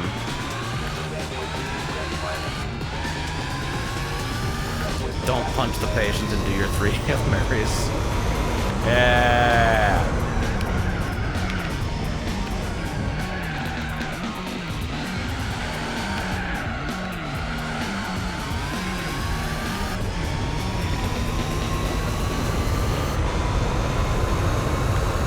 Well, I hope that goes well for you, Chief.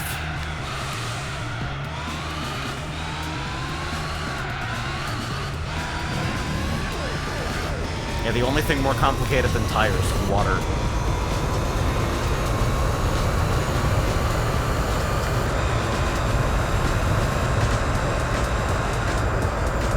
Yeah, racing tires have no grooves in them for maximum grip so that all the tires making contact with the road.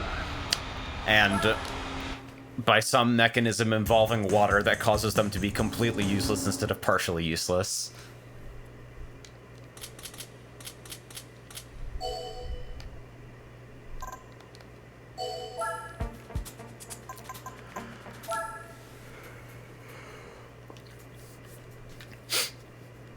I think we typically use hydroplaning, but obviously the idea is the same.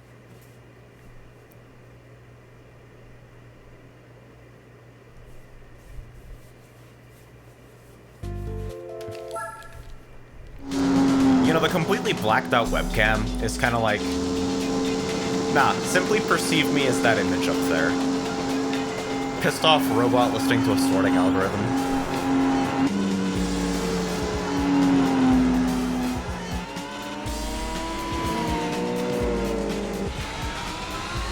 Perceiving you as the controller light. Well, am I cute? This is a very important question, and there is a correct answer. This will be on your practical, in fact. Brighten my day. Oh, you!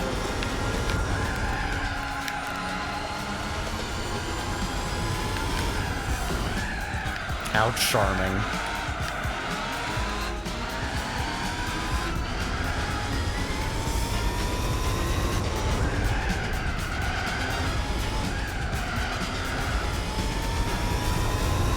One thing that's actually allowing me to enjoy racing games a lot more right now is Hall Effect sticks. Being able to, like, kind of go hard on the stick box without having to worry about, like, wearing out mechanical parts. Because it's all just, like, the fucking resistance of electromagnets or some shit. Kinda rocks.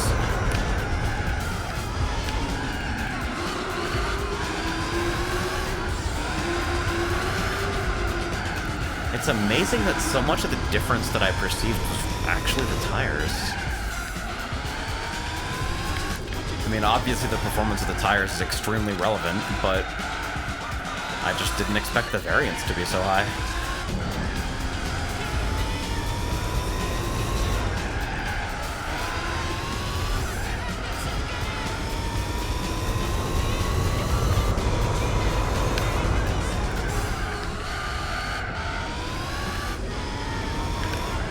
Oh yeah, the other comfort food, like, single-player playthrough that I might do, like, very, very soon is I kind of want to start a fresh file of Hades on Hell mode and just see, like, how much of my experience is upgrades and how much is actually getting better.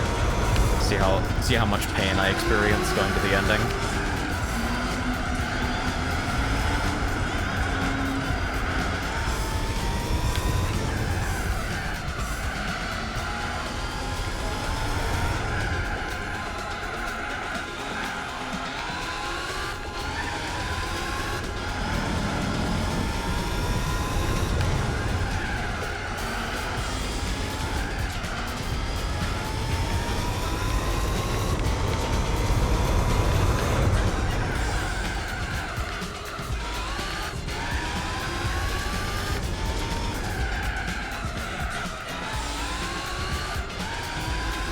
I've realized that I just want, like, actual structured, tightly designed courses from racing games. And that's why I kept falling off fucking Forza. I mean, like, Forza Motorsport is that. Forza Horizon is not. I have nitrous, by the way. Whoops.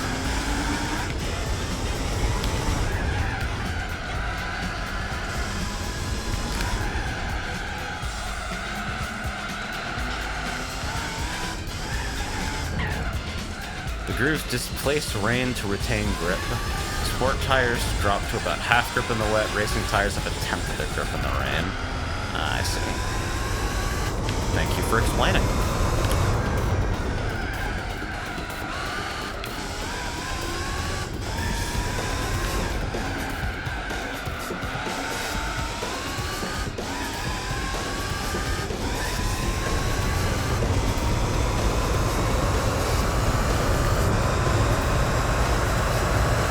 What happens if I just plow into this? Surprisingly little.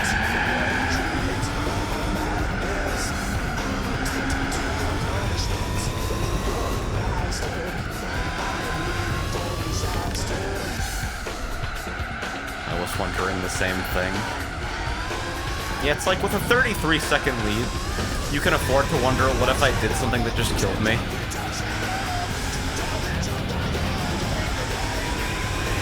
What was the fucking phrasing that Dirt used when I, like, careened off a cliff in a certainly lethal way? Did it just tell me that I died? Did it use a euphemism? Am I imagining this? Because I remember the experience making an impression, you know? Hey, and the nitrous finally went.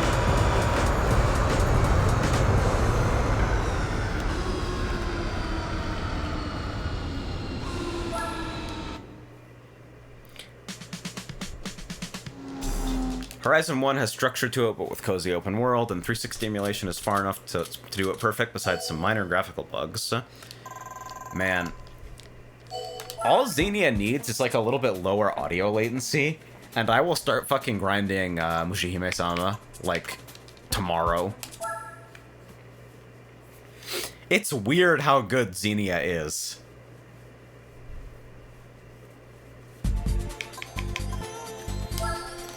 Fucking gigantic ups to every emulator dev for letting me commit crimes from the comfort of my, like, mildly shitty futon.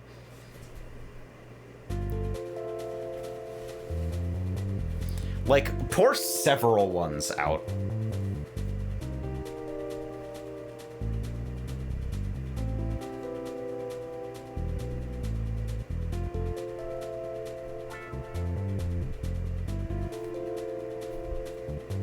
Is there anything new on the internet?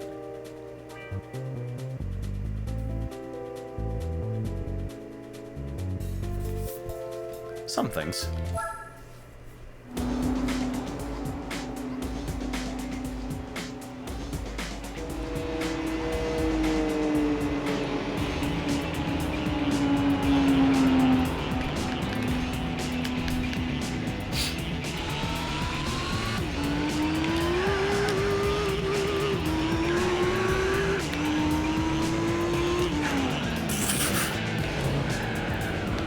Fuck other vehicles. Other drivers are not important.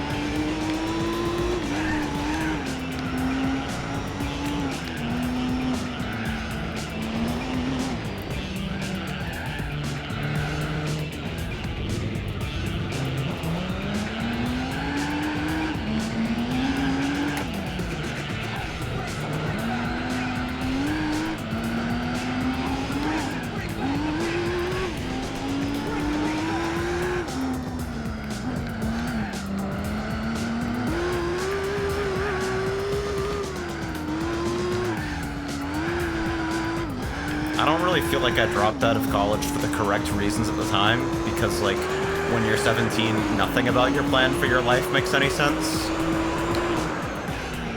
But, like, dude, higher education is a fucking trip.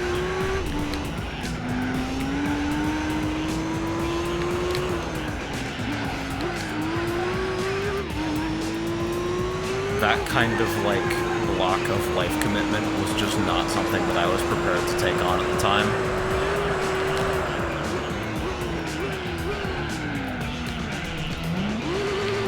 So, like, genuine kudos to pulling through.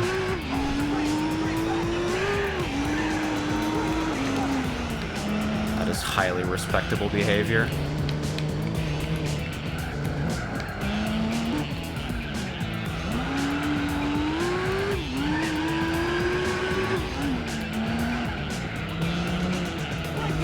Like, I feel like my decisions led me to a good place. I'm largely pretty happy with, like, the fucking course that my life took. Even if it has been a bit bumpy. But, like, that does not mean that the decisions made were, at any point, actually good.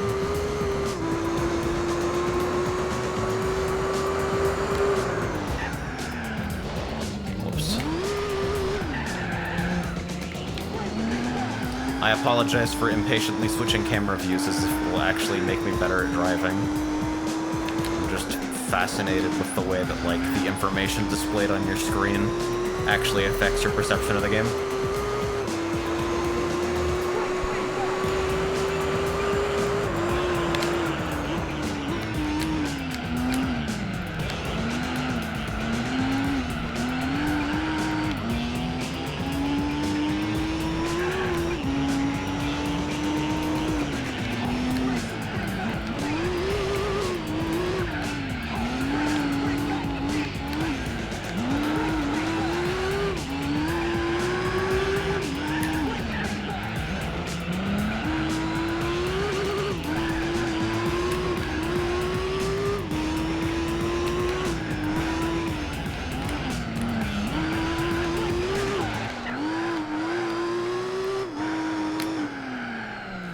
Alright, back to hood cam. That's enough.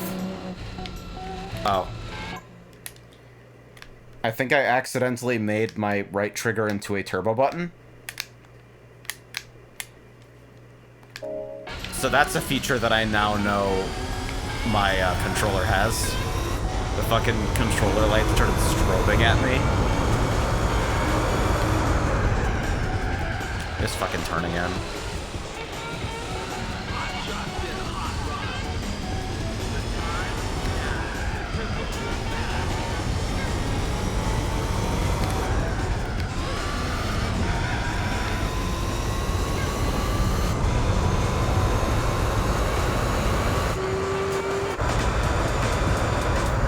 Yeah, I think I'm a bumper cam gamer through and through. Or not bumper cam, hood cam. Excuse me.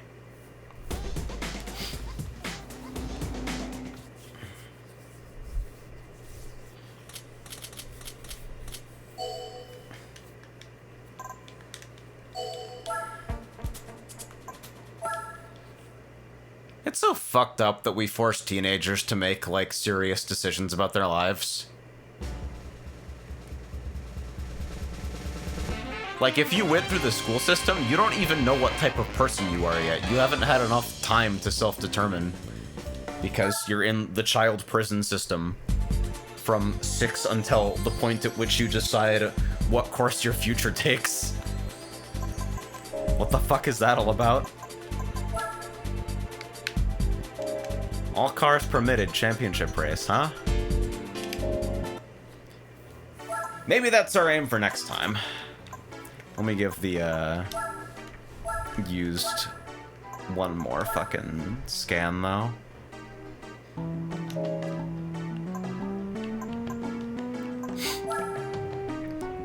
Your car is named the city? Oh, that makes sense. At some point, we have to horribly juice a Civic, right? Like, that's a required part of all car games. The Honda yesterday. I just really appreciate the inclusion of cars that are, like, very specifically not good in these games. A VW Golf. 1 or 2, preferably 2. I will keep an eye out.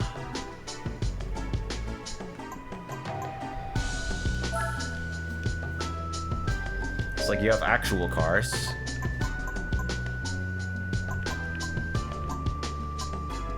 Maybe referred to as a rabbit as well. Interesting etymology.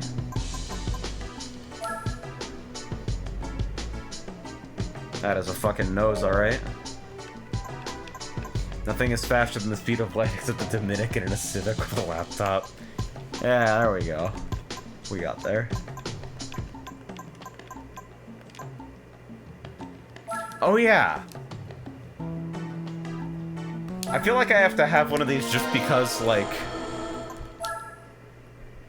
What the fuck is an electric doing in Gran Turismo 4? Hybrid, but you know.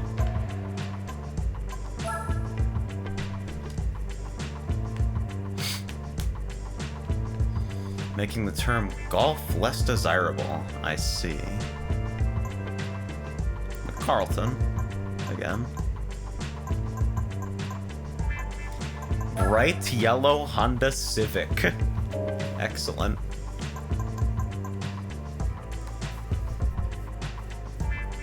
Dude, so the other day, we end up behind fucking Lotus in traffic, and Frey is like, dude, I'm so used to looking at the back of this car from playing fucking Need for Speed Underground, and now I'm finally looking at the back of this car in real life. This is surreal. And while Frey is having that experience, I'm just thinking, god damn, why are we all in fucking house-sized vehicles? Look at that actual car. Look at how small actual cars are. And everyone is in a fucking entire mobile aircraft carrier. Why the fuck is everybody in an aircraft carrier?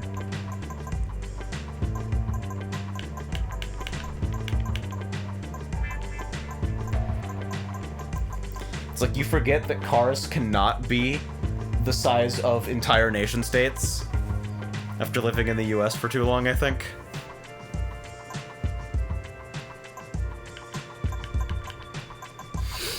I'm still a little bit hungry for a little more. I'll do the tuning card GP because I think I will beat the shit out of it. It turns out that I am not, in fact, commentating a Guilty Gear tournament tonight. Is there a tournament tonight? Like, did the tournament fall through, or are you just, like, no longer part of the fucking staff?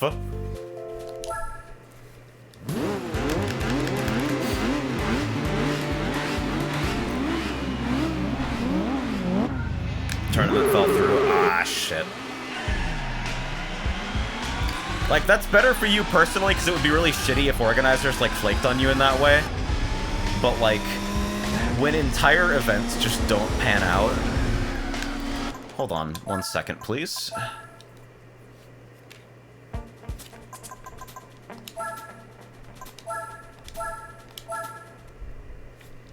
It's just a weekly? Yeah, so just fucking people couldn't show. I feel.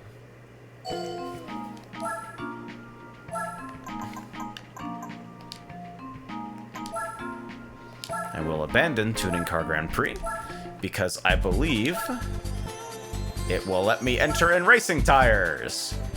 Woo! Which means I need to put racing tires on this fucking thing. Can I do that from the tuning screen? If I have them purchased, it should let me swap them from there, right? What the fuck is Abyss Stride?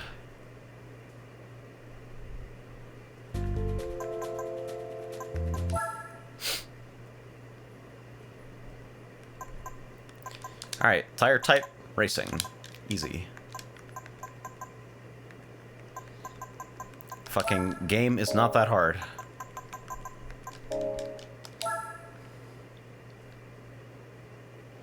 Imagine a first-person dungeon crawler going for Vampire Survivors tier dopamine milking.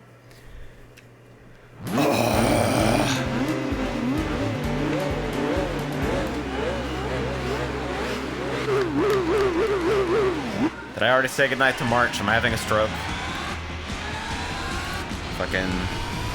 Adios, Chief.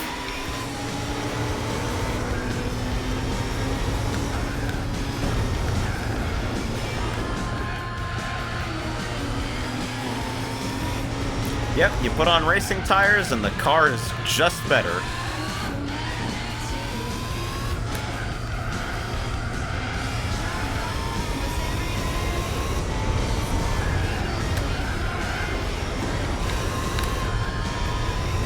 Like, really, it's not like you have to follow some specialized fucking set of steps to get cars that are out of power grade for the events that you're trying to do. You can just, like, play the game in any way, and eventually you will get a car that just shits all over the game.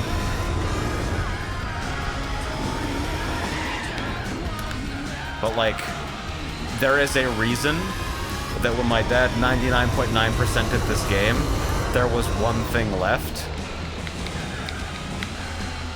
And it's because the driving missions pick your car.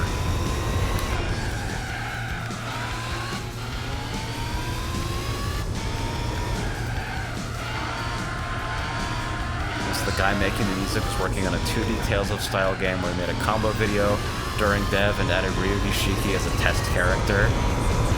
Holy fucking based. Every single time Tales comes up, I do the thing where I'm like, should I play a Tales game? I know Mosses has some opinions on that. I hear them, like, probably every third VR chat session.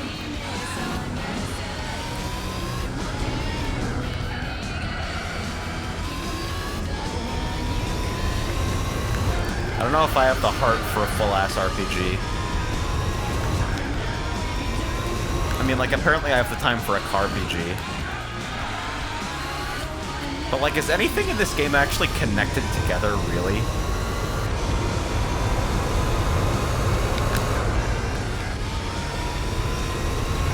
What is the nature of Gran Turismo, truly?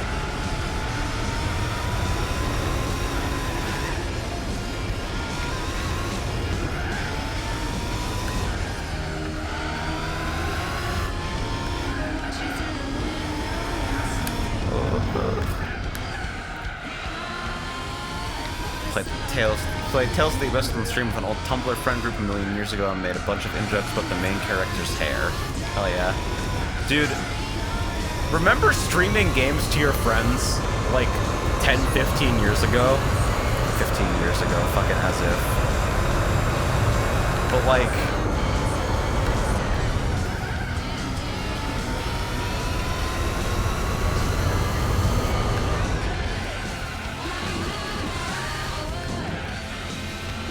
Remember fucking livestream.com?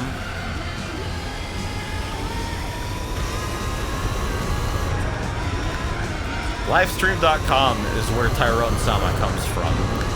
Me playing fucking Persona 4 after someone in an old Tumblr friend group fucking begged me to play it. And I'm like, what's the name that would make the awkward use of English, fucking Japanese honorifics and English translated dialogue as, like, jarring as possible? And that was the name.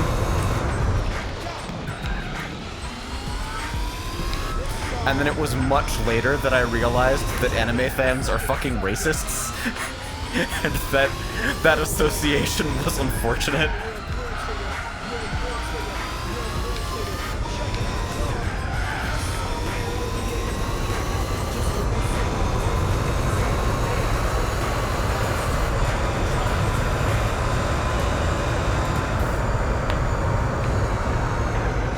Sometimes things just happen.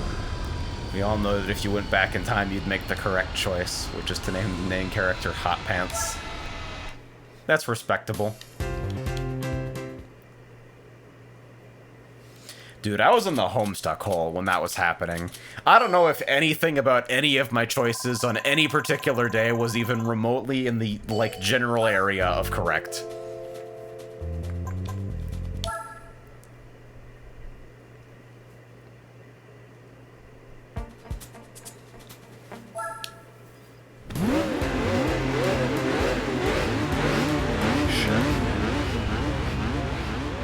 Alright, if I actually have to watch it. Hold on. The game shilling is hitting different right now.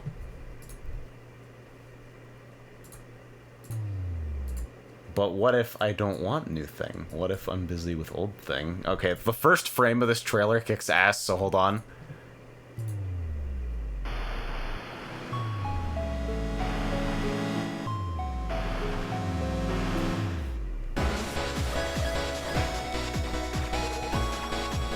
Oh, Christ.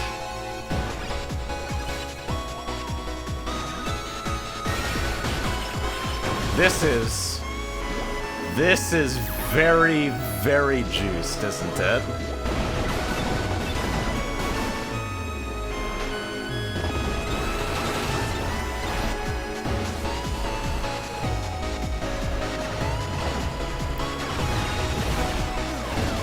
Hey, what if it were harder to understand RPGs?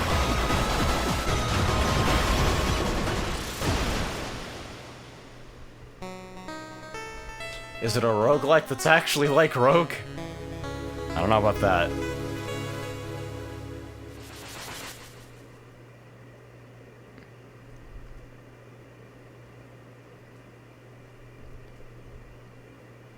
The party members do their own thing and your job is just to click shit. The corrosive influence of idle games cannot be overstated. Also, that kind of rocks.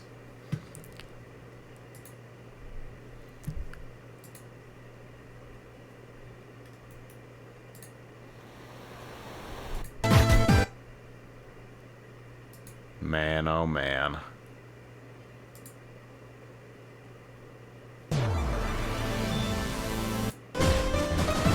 Okay, so here's the Tails thing, yeah. I don't know if I'm about scrolling through this.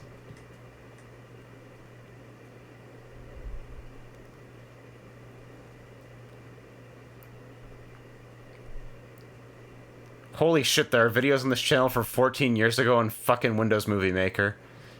This person has been at it for a long fucking time.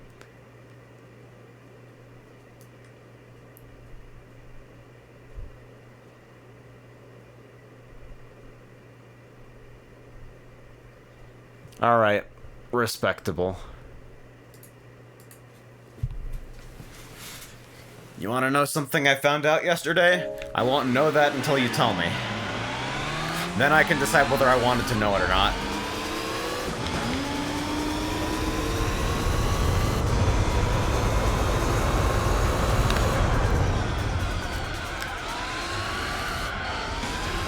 Holy shit, is that corner different on racing tires? Kega Fusion, what people hold to this day as the best Genesis emulator. Last updated in 2013. I mean, I like Kega Fusion. I deeply respect it. But is it the best Genesis emulator in current year, really? We're not fucking Blastum gamers? Has an option to show what game you're playing on your MSN Messenger status. Holy shit. My money's on Mednafen, TBH. If Mednafen does it, Mednafen might be the best at it. It really pisses me off that RetroArch is like an annoying project for developers and also for people who don't want to like support assholes. Whoops.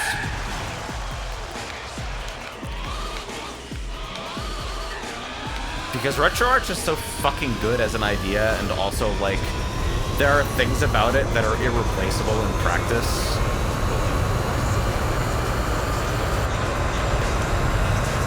Like, an abstraction that lives between emulators and fucking host systems, that's, like, actually a good idea. Fucking the dream of write once, run anywhere, with, like, support for complex features, like, just present from the get-go. That's good.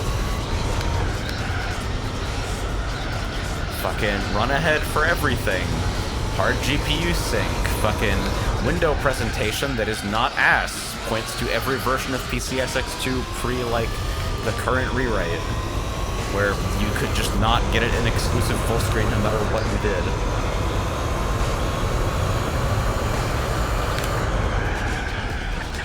Alright, there are still no track limits.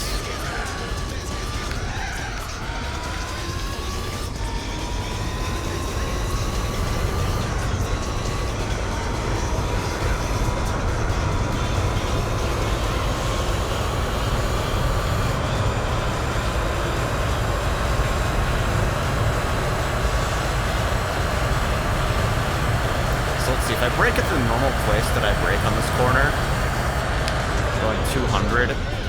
Yeah, literally it's like I slow down twice as fast. I'm stopped before I'm even like looking at the corner.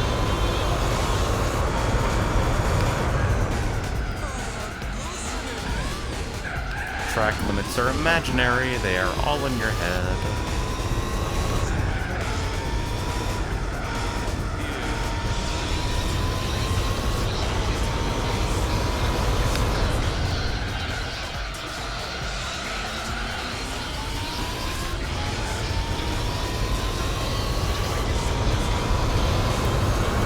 Everything adjacent to the TP scene is just a nightmare. Like, what the fuck is going on with Emuline? The limits you feel are all in your head. Ignore them.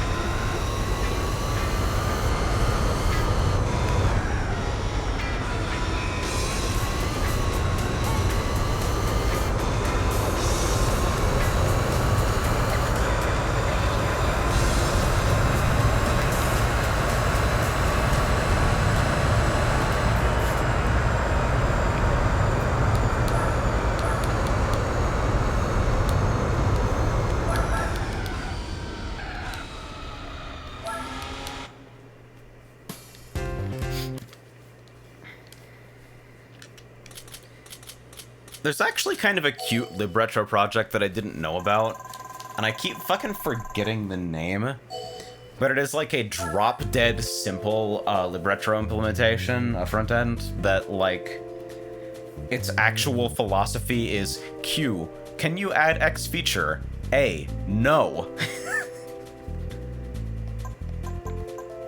With just the aim of making it as easy as possible for people to like get set up and running with like a fucking HTPC type, like, 10-foot emulator experience.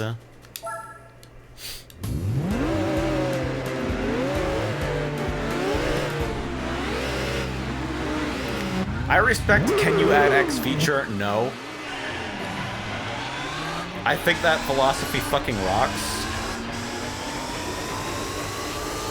Alright, it's time to go very fast with nitrous. Oh. I didn't see that turn at all, but it's okay, because this game doesn't have a damage model.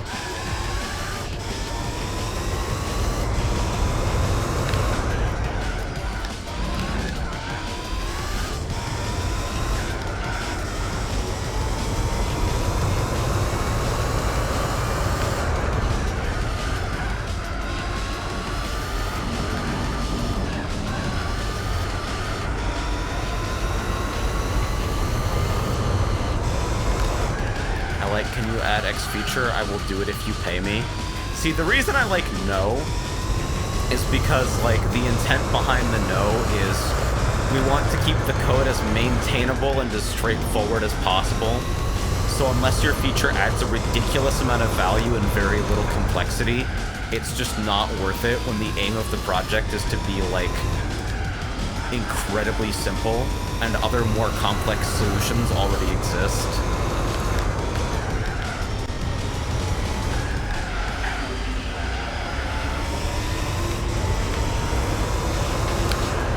The Des Mume situation is just some fucking different shit, dude.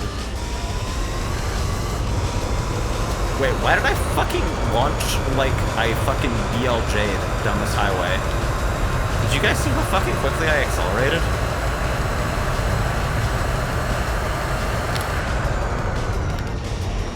Well, that was still braking way too early.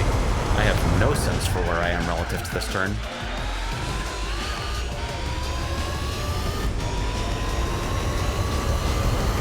Exact opposite of Dolphin. Fucking Dolphin is so neat.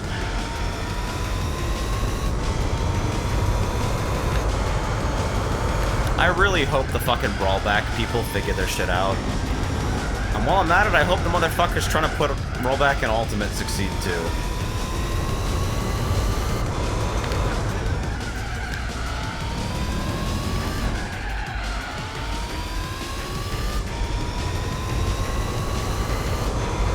Like, can you fucking imagine?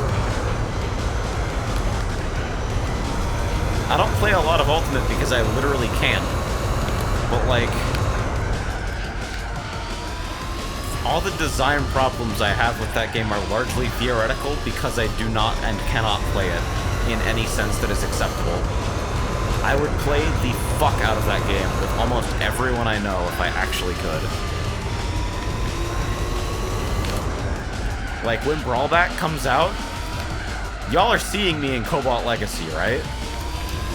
The fucking PMEX pack made by that fucking guy, that Nightwatcher player I knew from Elsword, with the Skullgirls announcer and like Third Strike parry noises.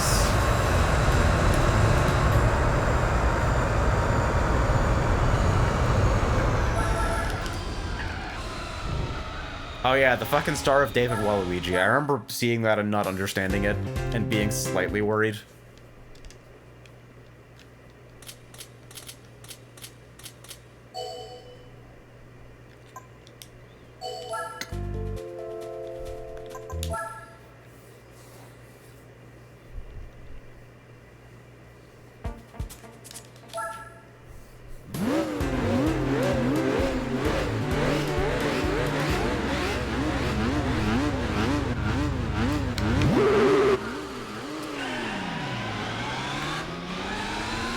Alright, so lessons learned for today. Nitrous is good, and you should use it. Tires matter extremely. There is much more to a car's actual on-track performance than just the amount of power that it can put through the tires.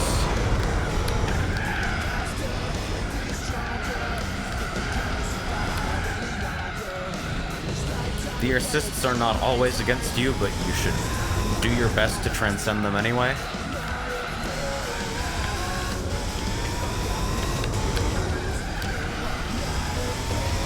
And if at first you don't succeed, pick a different car.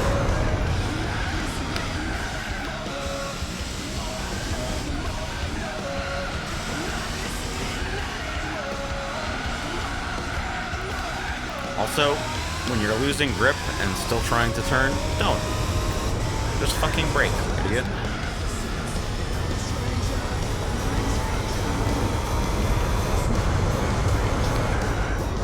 Whoa.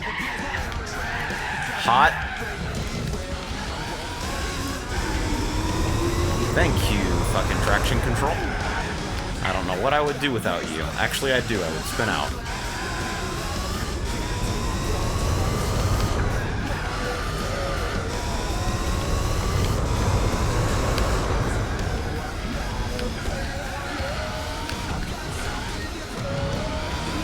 So I think in general I need to try and be more disciplined about like really getting to the outside.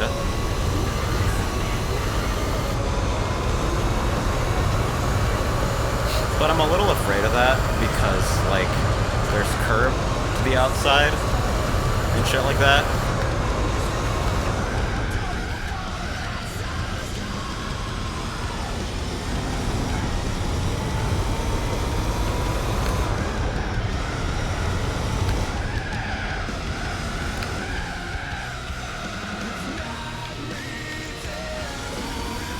I'm actually surprised that even steering at like 100% hard left or right, I'm not really able to get this thing to spin at speed.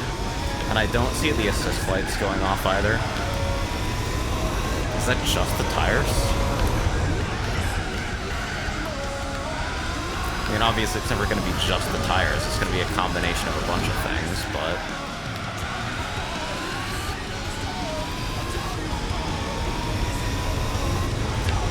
I don't know, man. It's like I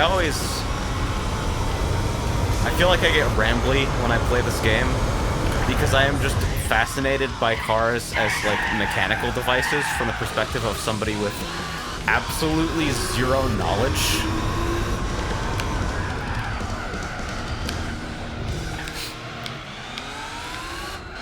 Like, because it's a handling model that wasn't designed for video games, but evolved from, like, fucking properties of the actual physical world, it has all of these weird complexities that it's allowed to have.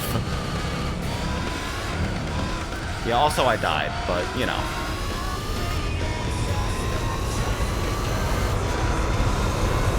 Yeah, that car took flight and jumped a fence, as they say.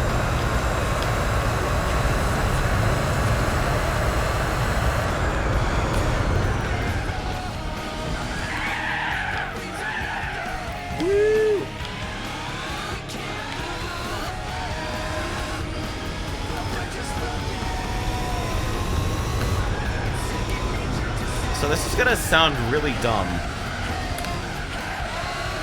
but I'm gonna say it at the risk of, like, being publicly humiliated. Are you supposed to be looking at, like, the lines on the road?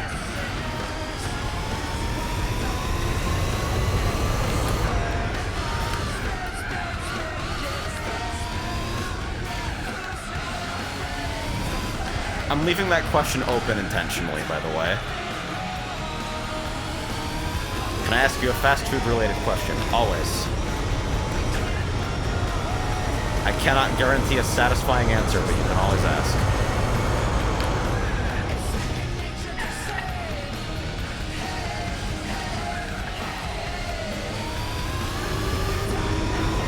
It died again, but don't worry about it.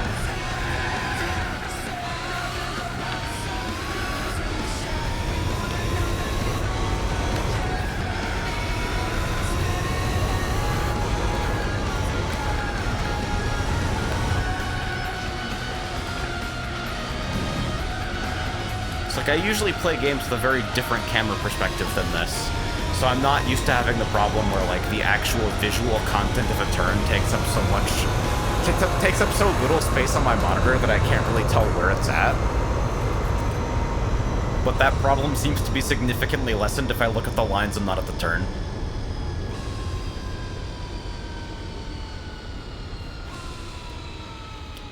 How do you feel about Arby's?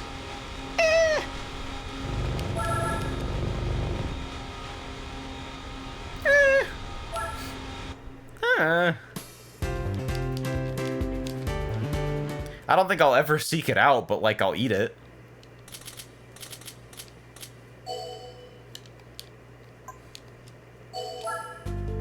Probably if, like, if a group of friends for some reason arrives at Arby's and we're all ordering something, I'll get, like, fries, because I don't really deal with their sandwiches. The fucking PSA of the car. That PSA fucking rocks. PSAs that go way harder than they're supposed to fucking, like, advertising not used for evil purposes? What? Like, what fucking country had that series of, like, safety PSAs of people getting, like, grievously injured? Was it Canada? Where some woman holding, like, a giant fucking pot of, like, boiling oil starts addressing the camera like, "Hi, I'm about to have a quote-unquote accident because I'm not following protocol," and then, like, slips, dumps the entire fucking thing of oil onto herself and starts, like, screaming in, like, genuine, like, chilling pain as people rush over.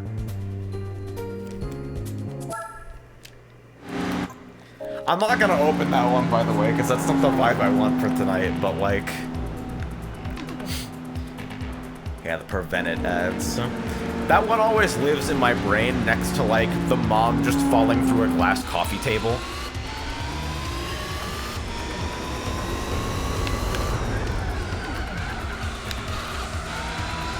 In terms of fucking safety PSAs that are just like, why would you do this to me?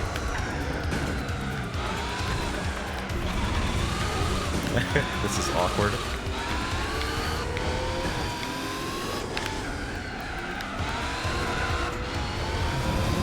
Hey, get out of my fucking space.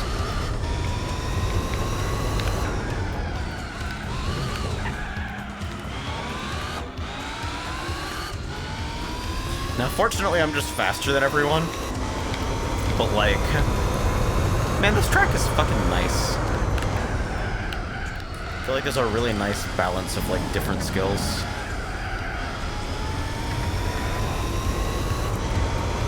If you order the secret meat mountain, they will ask if you are sure, because it really is everything possible they can put between two buns. Like, it's a hazard.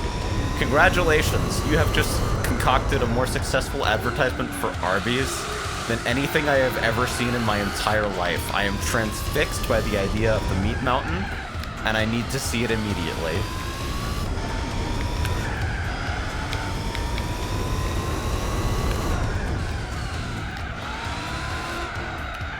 Whoops. Get out of there. It's also less than $12. Oh yeah, no, tall burgers, like, suck to eat.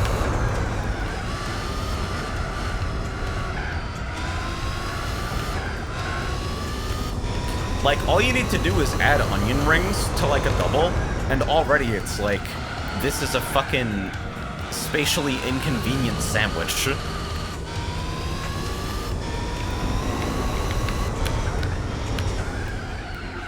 I don't believe in this In-N-Out War Crimes menu shit.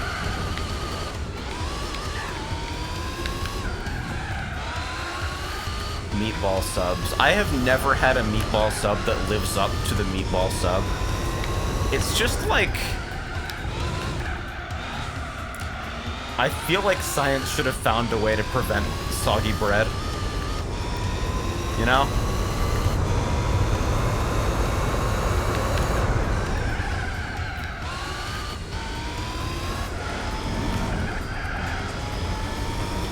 The unevenness of each bite. That's a really good point, actually. Like, at the risk of summoning the, like, dear person who made my burrito post, I don't think that, like... I think it's to its benefit if, like, when consuming a mixed food item, every bite is not perfectly uniform. It's fine to get a little of X sometimes and a little of Y some other times. You know? But, like, when the main content of the sandwich is present either not at all or in, like, the size of a grapefruit that you're just swallowing, you're eating a weird food item.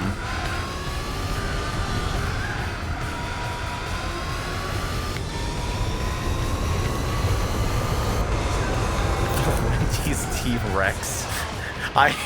I literally drove off the road and died thinking about 9 patties on a burger.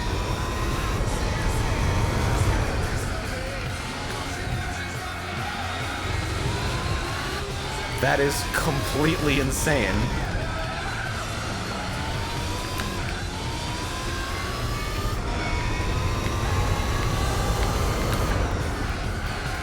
Like, obviously, like, more ostentatious and offensive burger configurations exist.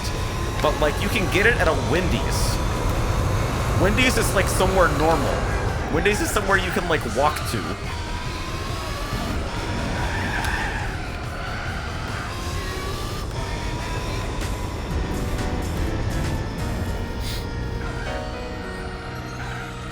Alright, let's see.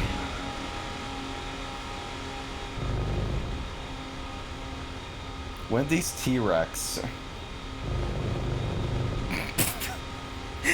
This is not a real item you can order.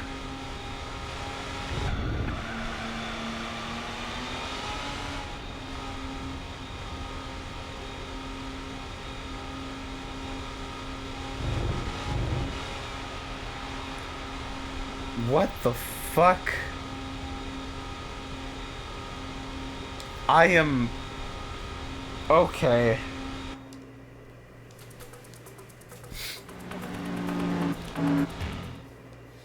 Dude, the slur PSAs.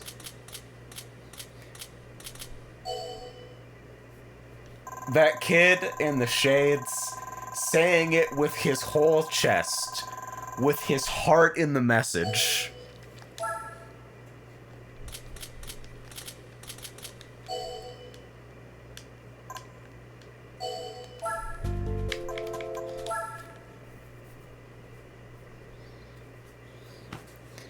With every bone in my body, I will shout this slur. It will echo through time. Whoa, what is that? Holy fucking vehicle? It's another jacked up Nissan.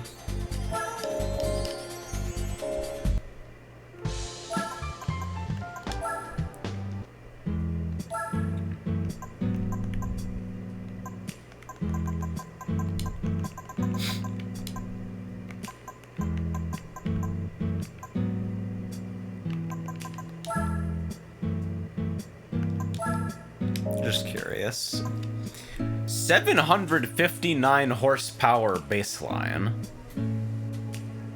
I am listening.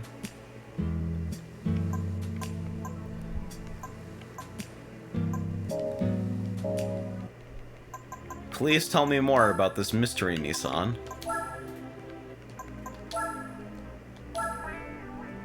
Naturally. Wow, okay. Everything but nitrous.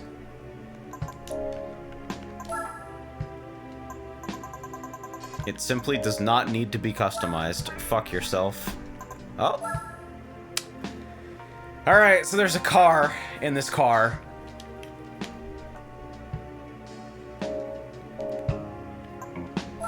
How many 900 horsepower Nissans does a single person actually need?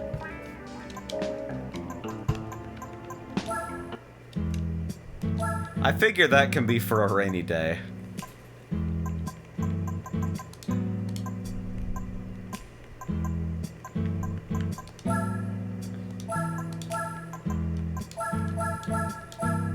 Ah, that's how that works, okay.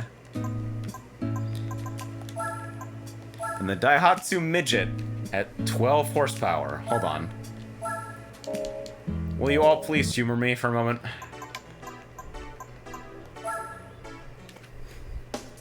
This is the last thing we are doing today.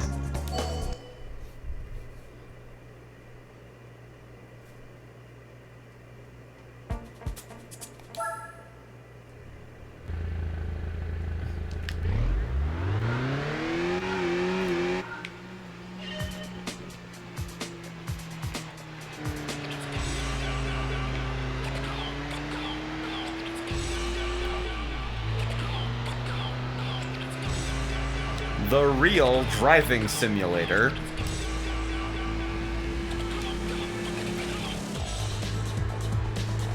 Bacon, roast beef, cheddar, Angus steak, brisket, corned beef, Swiss cheese, ham, roast turkey, and chicken tenders. Chicken tenders! They just put them on the sandwich, alright.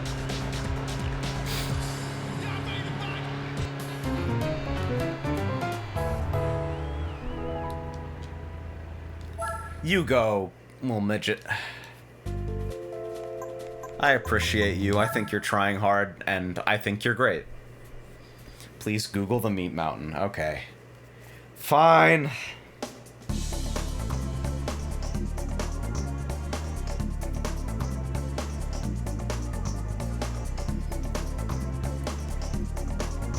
This is horrible. It's like, you see the perfectly prepped, like, food photography photos, and then you see photos of people actually ordering it. The NPR cross-section of the Meat Mountain looks like somebody extracted a tumor out of your body.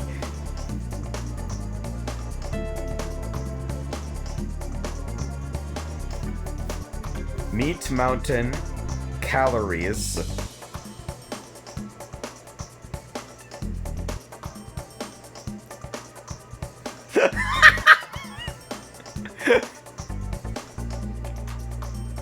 Oh man. So, we're gonna go down. Chicken tenders, 2 chicken strips, $2.36. Cooked ham slices, 1.5 ounce, 38. Swiss, 1 slice, 106. Beef cured, corned beef brisket cooked, 107. Corned beef brisket, 86. Choice Angus steak, 1.5 ounces, 105. Cheddar cheese slice, 1 ounce, 113. turkey, breast meat only roasted, 1.5 ounces, 62. Bacon, bacon fried, 1.5 slices, 62.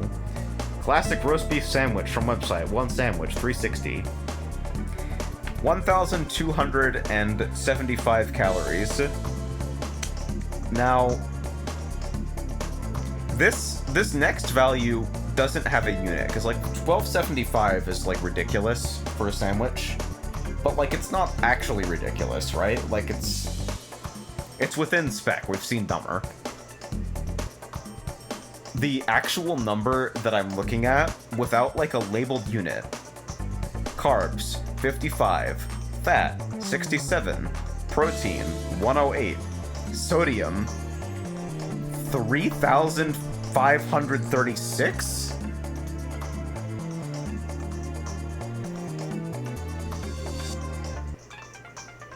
$3,000 what?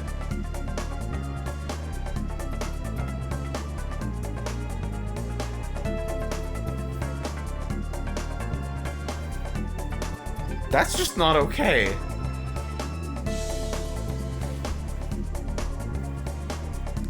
Like, how did you do that? Alright. We are going to save state. And that is it. Fucking, please click that image. You need to see the hell shake. Contains crustate. 2,600 k.